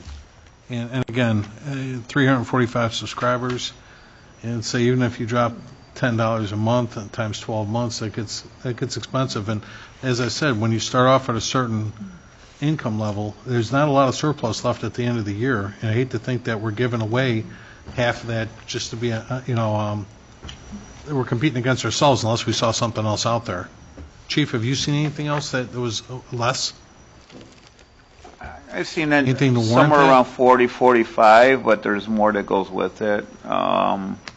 In our aspect, we pay for the boxes, so it takes longer to pay off the boxes. That's the only difference. Trustees, for new boxes. One thing the chief pointed out to me too is even on the initial installations, we're not really charging more. We're not charging No, we're additional not money we for don't that. pay That's for actually that. being run off through service. In other words, that 65 a month just starts clocking right there. It's not like we Right. charged the 1,500 that was being charged us. We let that run off in the interest of safety. Correct. So I don't know that we'd want to compromise it and give The that thing away. that we did change in the contract, and it's been okayed by the attorney also, he reviewed it as any new subscriber. They're going to have a 3-month, and this was also talked about already, 3-month pay in advance. So if they do turn out to be like other subscribers that owe us money, and we have the process of shutting it off, we're not out the money. We So still we'll have have 3 months in advance. So we'll actually have a deposit involved. Correct, yeah, it's a Thank you. 3-month deposit. Okay. Right. So this way it covers ourselves, so again, less we have to worry about. And then we also have the ability of shutting down their system and dropping them as customers. So we'll get out of some of the issues that we have right now. We're down to about 30 that owe us money, so I'm also working with Erica, so if they do own the building, that we'll put something in there, so if they do sell the building, they'll have to owe us before they get their tax stamp. Okay. So. All right, and then in terms of getting the new contract signed, Yes. personally, I don't see the need to sending the firemen out door to door. I think we should do it via certified mail. You have to have all the signatures, and they're going to have questions. Sending out certified mail is not going to do. You have to meet with every one of them. They aren't necessary. I mean, we're not changing their service. We're changing Yes, their payment. we are, because now they're going to have a recurring contract every 7 years. It's not going to be forever like it is now. So there are some different provisions with that. But they're minor, and there is in reality no change in service. It's strictly how they're paying. And in reality, businesses do that all the time. You do it via mail. You say, hey, instead of paying this company now, you're going to, same contract, you're now paying this company. I don't think we really need to do the door-to-door service. Not at the expense of the door-to-door service. We'll try it. I don't think it's going to be very successful. I really don't, just dealing with a lot of the customers that we've dealt with in the past, especially the ones that owe us fees from the last 2 years. Well, I say anybody who owes us money, I think we have to handle them separately. So, per se, anybody say that owes us more than $1,000, we need to deal with them separately. And realistically, we're not giving them a choice of changing until they get caught up. Right, and yeah, absolutely. But for everybody else, I think handling it, at least initially, doing it through the mail, doing it certified mail so that we know that they got it. And what's certified mail cost for 345?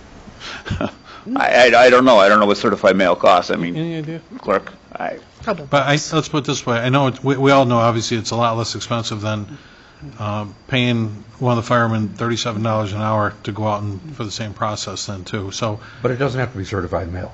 First-class mail is prima facie evidence of delivery, state statute. they can just throw it in the mail. Throw it in the garbage. well, How are we going to guarantee that we're getting them At least back? then we know. They got They it, got and they it. signed for it. Right. if nothing else, Chief, what if we authorized, let's say, for instance, what if we brought forth, let's say, like your part-timer right now, if we authorized her like an extra, call it 10 hours a week or something like that, to make follow-up phone calls to all 345 subscribers. I can talk to her about that. I think to chase 345 subscribers and paying $37 an hour to get to that point, I understand what you said. It would be expensive to do, but I think if we can find a more affordable way of trying on the front end, if we can try and do this, it's certainly in our best interest to do and stuff then, too. Regardless, it's going to be challenging either way we go. Your part-timer, she's at $10 an hour and stuff, Yeah. too, so certainly if she's okay with putting in a little bit extra time, I don't think the board would have a problem with that, because we're going to save quite a bit of money over this situation yet, too. So are we sending certified mail, regular mail? I think they should have to sign for it that they got it, Okay. and that they would at least be accountable. I think that was the intent of the trustee Dilzell, too, I think of the certified. I'm not sure what the cost of that was, though, too. We need to find out right away, because it's certainly worth, trustee sharing with your committee if you felt it should be flagged, if it's out of line, that kind of thing. I don't have that data in front of me either. So. No, don't know I what did it not costs. look up the cost of the certified mail, but I know it would be considerably less expensive. Well, and it's not going to be 345 if you're going to approach the people that are in debt to the village directly, correct? Okay, it'll be 315 then. Well, 30 is 30, and that's 30. Right, I mean, yeah. that's I don't know still what the difference is 315 price-wise. less knocks on the Right. door. Yeah. On average, Chief, let's just, even if we were just spitballing here, how many a day do you think we'd be able to get done? I don't know. You can go almost anywhere from 5 to 10 an hour, depending on where they're at and who's in, and Yeah. I don't have the answer for that. Depending on availability. That's what I'm worried about, is Right. actually availability, where, let's say we send a guy out, and he's going to hit this whole block today and stuff, and also, well, so-and-so's not available, get back. Before you know it, we didn't get a whole lot done today and Right. stuff then, too. I guess I'm just trying to find obviously an affordable direction to go to, and obviously to expedite this as smoothly as we can. And I think if we got on the phone and actually talked to, Mr. Smith and said, hey, we need to fill this out, can you walk this through, and we need a commitment for you. I don't, that kind of stuff. And Yeah, and that's fine. I'm willing to try If we need to chase it anything. further, certainly we can, but if we can do it on a practical solution, I think that's what we need to try and do. Okay. So I'm willing to try anything. This is going to be different than what we've done before, so it's going to be interesting to say the least. Yeah. I just kind of Googled it. The certified mail fee is $295 in addition to postage For example, to mail a 1-ounce letter by certified mail with no return receipt, the price is 45 cents for postage plus $2.95 for certified mail fee for a total of $3.40. A return receipt costs extra. Now, my next thing is, if we send them a contract, are we sending them a pre-postage envelope back, or are we going to make them pay postage to send a contract back to us? I'm sure they can pay for their postage coming back. Okay, just want to make sure. Otherwise, we're not sending I know what you're saying, too. I mean, we're doubling our money on that. I know it's still considerably less than the $37 an hour, but still, yeah. Let's see what we can do. I think the phone Okay. calls will be effective. That's fine. Like I said, I'm willing to try, just to give me a direction where you guys want to go. Thank you, Did we Chief. decide on the fee? 65. Okay. Right, break, Well- correct? Nope. Trustee? I don't think we ever decided. No, we were still talking, you were looking some up, trustee. Go ahead. At $55, last time that we had discussed this, it appeared that there was about between $193,000 and $218,000 on an annual net income. So we discussed about bringing it down to 45, which is about 40,000 less. Obviously, $65 is 40,000 above. So it seems to me that there's a sufficient dollar amount out there. I would be in the impression that 55 a month would be an appropriate fee, would be covering certainly our costs, taking on some profits, but yet doing the service for our business community. So if we take that down $10 a month, it's basically we're conceding $41,400. And right now, I didn't have that sheet in front of me, trustee. What did you have for our net the last couple of seasons? Thanks. And then the one last thing is, if we're going to do billing ourselves, or we're going to be part of the contract. I know we went back and forth. Are we going to do billing ourselves, or is it going to be part of the contract? I thought that originally we discussed it that that part-time position could Okay, fulfill it. just want to make sure. Okay, so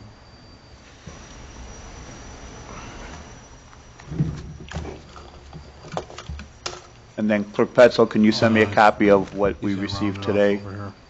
with the bids and all that? All right, thank you. Okay, so trustees, we had roughly, as trustee Dalzell said, they had roughly 193,000 one season and 152,000 last season. So basically, you're taking it down to around $112,000 for a surplus at the end of the season. No, the top number. Is that there, Mayor, revenue? The top mayor was $55. The bottom column, there's three. Oh, I see what you're Right. breaking it out that way, Right. okay.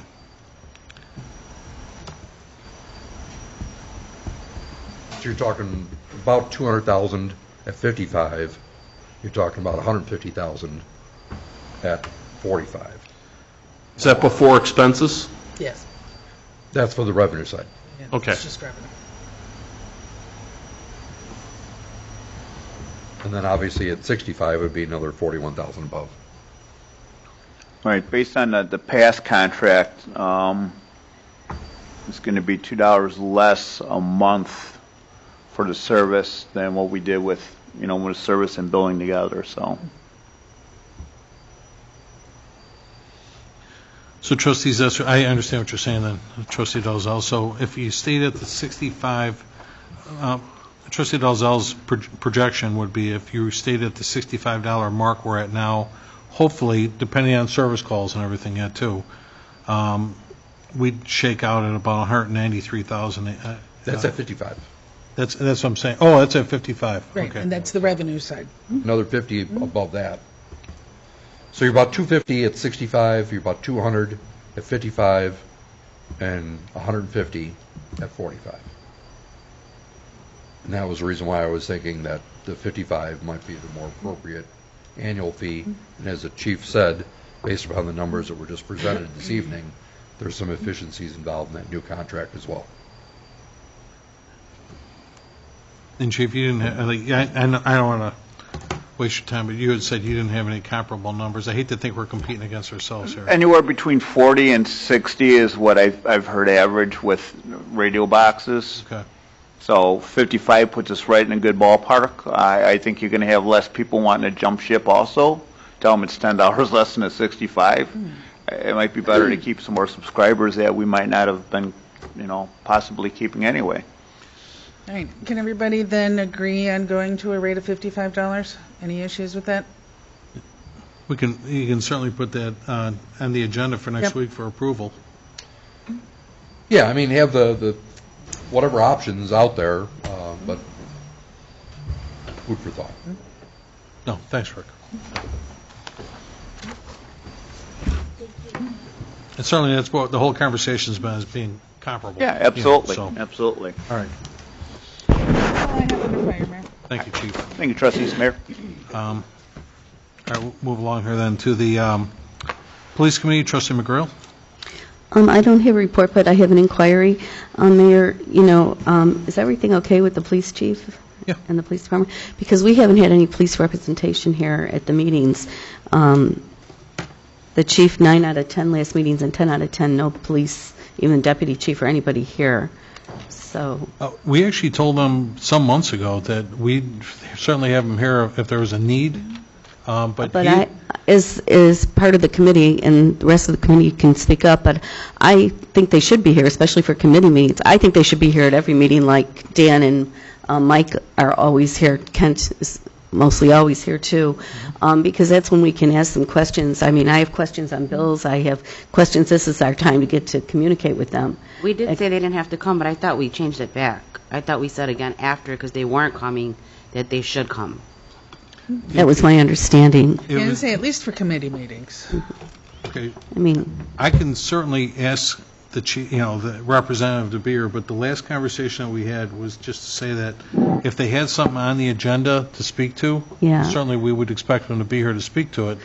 But I know, like, say for instance, like the police chief a week or so ago sent sent the committee a large report on what's been going on and things like that then too. But if you didn't have any, trustee, if you didn't have any, or a lot of times I'll put things on I the used to agenda. be able to talk to him every week when we came here, and I really think it's poor management and on all of our parts not to have our department heads here. I mean, we tried it that way. I don't think it's a good practice. I mean, it cuts down on communication. There's bills here I have questions on, so I shouldn't be signing them if I have questions. After that, then Mike and Dan and Fire were showing up. So they've been showing up, just police haven't been here. Right, police hasn't been here, but I think that they should be, and even like tonight, like after the reports are done, they could leave. I don't want to keep them here all night either, but they should be here for us to talk to them and to ask questions, and especially a committee meeting when discussion's being held. I think it's just, we lose our handle that way, and it's not good practice. And I'd expect them to be here. I can certainly ask them to join us and so forth, but as I said, as a practice recently, like I said, I'll just say it one last time, we agreed to have them here if they had something to speak to. If you had questions for them, I understand what you're saying, if you'd like to ask them a question, you're the chair. I mean, did you send them a note and tell them if you wanted to have them here? I always had, he was just here, and I don't know, all of a sudden, 10 meetings, there's been no one to refer to here. That's significant. It's highly unusual. It hasn't happened like that with the police department before. It's a huge change. And I communicated with Chief Miller off and on when I need to, by email and calling him. But I didn't know that they just stopped coming. Well, a lot of times, too, trustee, in all fairness, and that's the reason that we made that conclusion last, was when you look at, let's say, an agenda that we're looking at here this evening, and the fire chief, well, he had a couple of things on here as far as the Keltron service and so forth, and Mr. Tercasi's comments and whatnot as well, too. But when there's nothing on the agenda, there would be no reason to bring him into this meeting. But there is a reason. The reason is that the committee may want to talk to him, may want to communicate with him. It's not just when they have something on here that they want. What if we want to communicate with them? What if we have questions? I get What if that. we have questions about bills? I mean, that works both ways. I get that, but it contradicts what we told them last. So Well, I tell you what, I- trustees, I mean, we've got 5 out of 6 here this evening. As a show of hands, do you want me to mandate everyone attend all the meetings? Because that's what's going to go down. It's not just 1 or 2, it's everybody. And they all did until I've never you... said, like, just these No, 2 no. departments show up and that kind But of they thing. do, and I admire them and acknowledge them because they're always here. Sure. And I think that's a good practice, and it always was that way until we said that, and I don't think it's a good practice. We've tried it, it's not good. Well, like I said, trustees, we got 5 out of 6 here this evening. Do we want to make that a practice to have everyone attend the meeting again? Yes. I believe for committee meetings. I would say for committee meetings, too. If we have something to discuss with them and bills to sign and, again, questions, it should be done in committee. Trustee Dalzell? At least that. I guess it makes sense on the committee. If the board meeting has something that may be, again, controversial or requires some more Sure. points brought out, then, and, I mean, the hard thing is that I can appreciate where we went originally and how many times have we had meetings where department head sat here and did nothing other than occupy a seat. But there have been certainly times where a question has come up, maybe not even on the agenda, but either through a community member or just conversation that all of a sudden would have been nice. So That's fine. Well, I have a department head meeting at 10 o'clock tomorrow morning, and they will be mandated, everyone will show up at committee meetings from now on, everyone. All right, next on the agenda will be Public Works and Boat Launch. Trustee Juarez. We already did that. Oh, I'm sorry. You're right. Building Committee? Trustee McGreal or Trustee McLaughlin, please. I have nothing. No report? No Okay. report. Water, Sewer and Water, Trustee Dalzell. no report, Mayor. License Committee, Trustee Juarez. I have a presentation of the list of licenses dated November 12th through the 26th of 2018. That's all, Mayor. Thank you. The Economic Development Committee? No I'm sorry, report, Trustee sir. Murphy. Yeah. Planning and Zoning Committee. It would be Trustee Juarez or Trustee McLaughlin, please.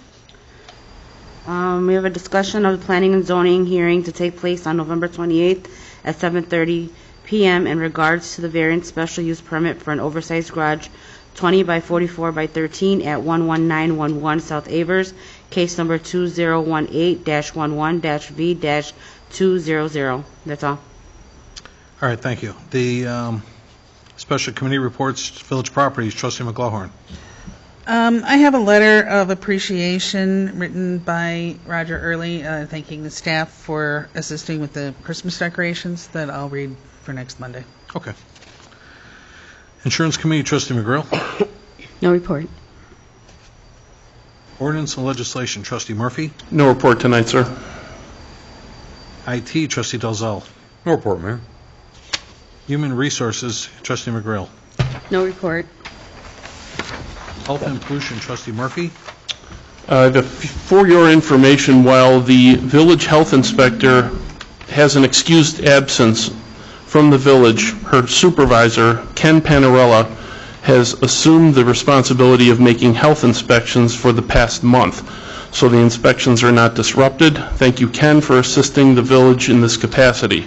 Should anyone need assistance from the health inspector, please contact Building Commissioner Roger Early, and he'll dispatch accordingly.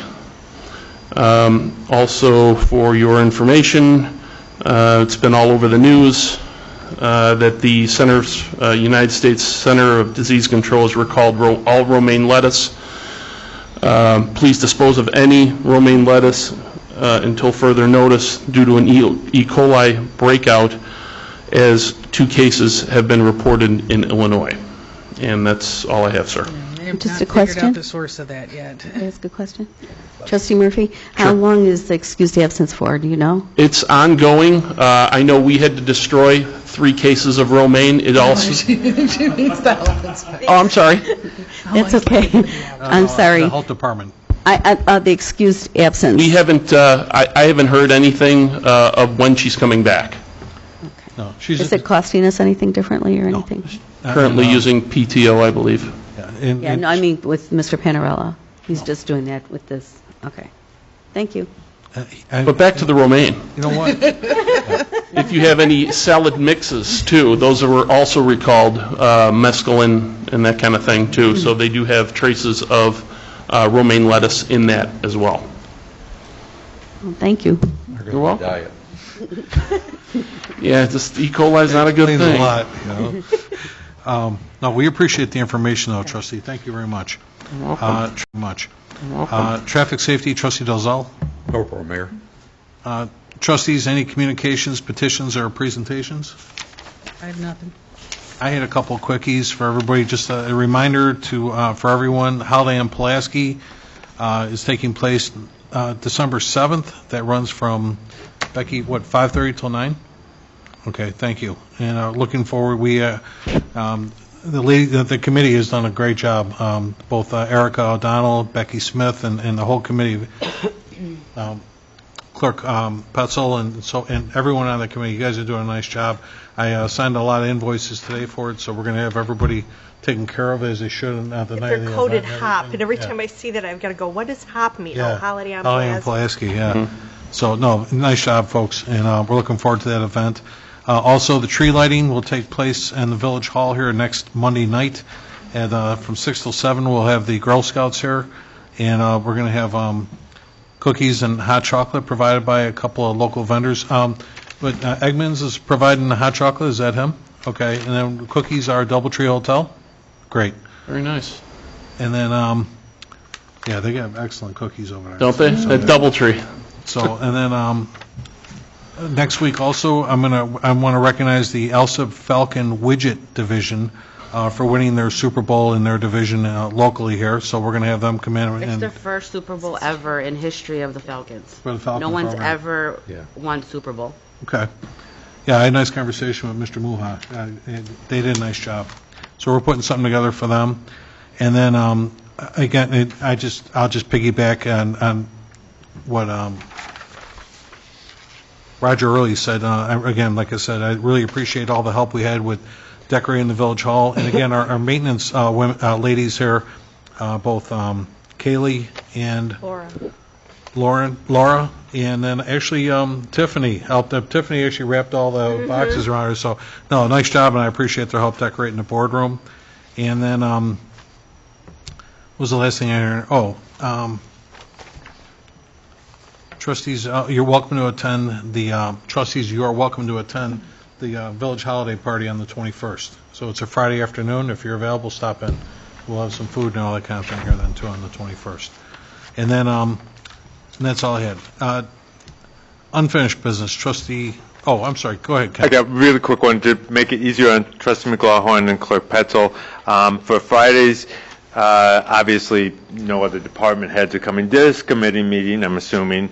The other is that it can be either a finance committee or a committee of the whole finance. I would suggest the latter because you kind of want everybody voting on this.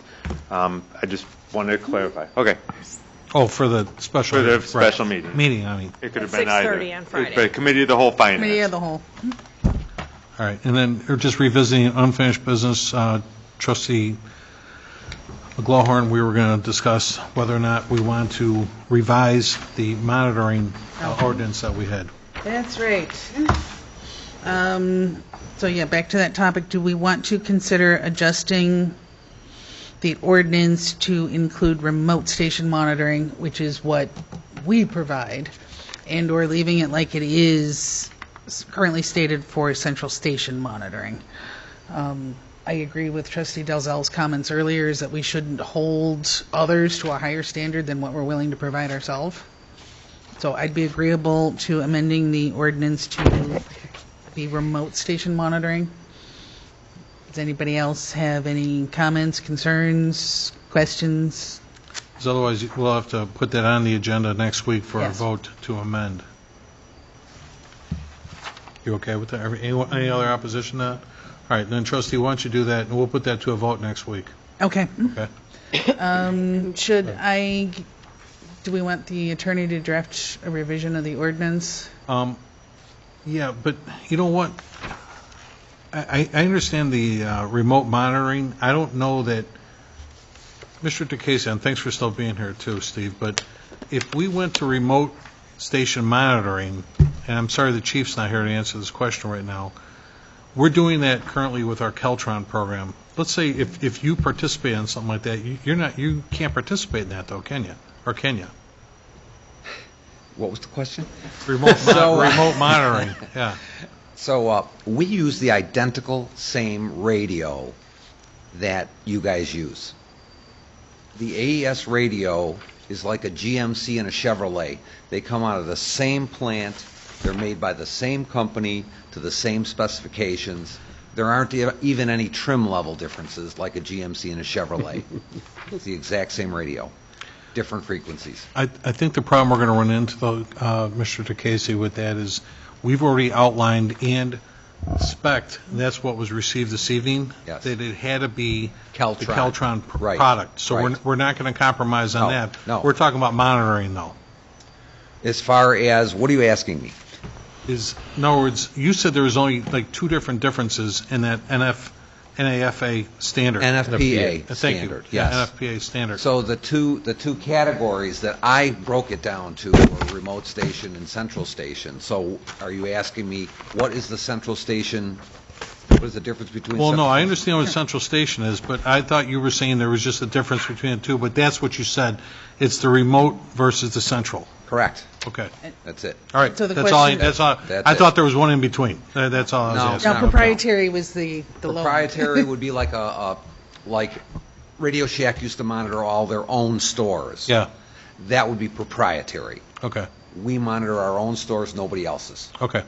All right. Thank you very much. Was there also a correction in the code that was cited that you'd mentioned? That's what I was going to. It's a different of an. No, the number. There The was something- original, the central station is not a 26-3, it's a 26.3. Okay. So And there was a remote is correction in there. 26.5. And remote station is 26.5, you're correct. Thank you. That's where I was going. I thought there was a Yeah. differential in Yeah. between. Yeah. Okay. So it's just Like one it. or the other. Yeah. So Okay. the other thing that I may, if I may, Yeah. then under remote station, they do allow one-way transmitters, which would be kind of like a cellular phone for your alarm system. They're not as good as the Keltron AES two-way radios. So these things have two paths. If one path is not good or dead or not working right, it'll go the other direction. Yeah. No, I think we have to stay to the spec that went out, because I don't think we're going to compromise that. We're just talking about the monitoring right now. Well, and that's why I'm saying with the monitoring, that's what you could add to your remote station monitoring portion of the thing. You could say, no one-way transmitters, no old-fashioned UDACs, which were dialers, which take a long time to dial, like a fax machine. They take an excessive amount of time. So there are other restrictions you could put on the remote monitoring portion of your ordinance if you knew about them to put them on there. And other communities have done it that way. So in other words, like he's saying, we're not gonna hold anybody to a higher standard, but we're not gonna let them go any lower either. Right. So if my company were the company in question, we would be comparable because we're using the same equipment and we're doing it basically the same way. And we don't allow our systems to be out of service. Our people check our reports every morning. I think the safe thing for us to do at this point, trustees, is I'm going to ask the chief to give me a quick breakout on what we have right now, and we're going to make it comparable, period. And that was the whole idea of the conversation, all right? And that's, Steve, that's where I got to stand on that. It's like, everybody's willing to flex, everyone's willing to be fair, but I'm going to make it kind of apples to apples and stuff then, too. I agree. I totally agree. Until we had this conversation, and again, I'm glad you came out and more of us digested it maybe a little bit better. I hope so. And like I said to the chief, he didn't do anything wrong. Chief's, and he always does. He does a great job of giving us some great service and offering a great product. But again, we can look at something that might be closer to an apple-to-apple comparison. That's all. All right. Sounds fair. All right. Thank you. Yes. And then real quick, Trustee McLaughlin, will you email the request for the committee to the whole -finance? Yes. Thank you. And then trustees, any new business? Can I get a motion to adjourn? So moved. Second. All in favor? Aye. All right, we'll adjourn this meeting then at 9:40. And again, thank you for everyone for attending this evening.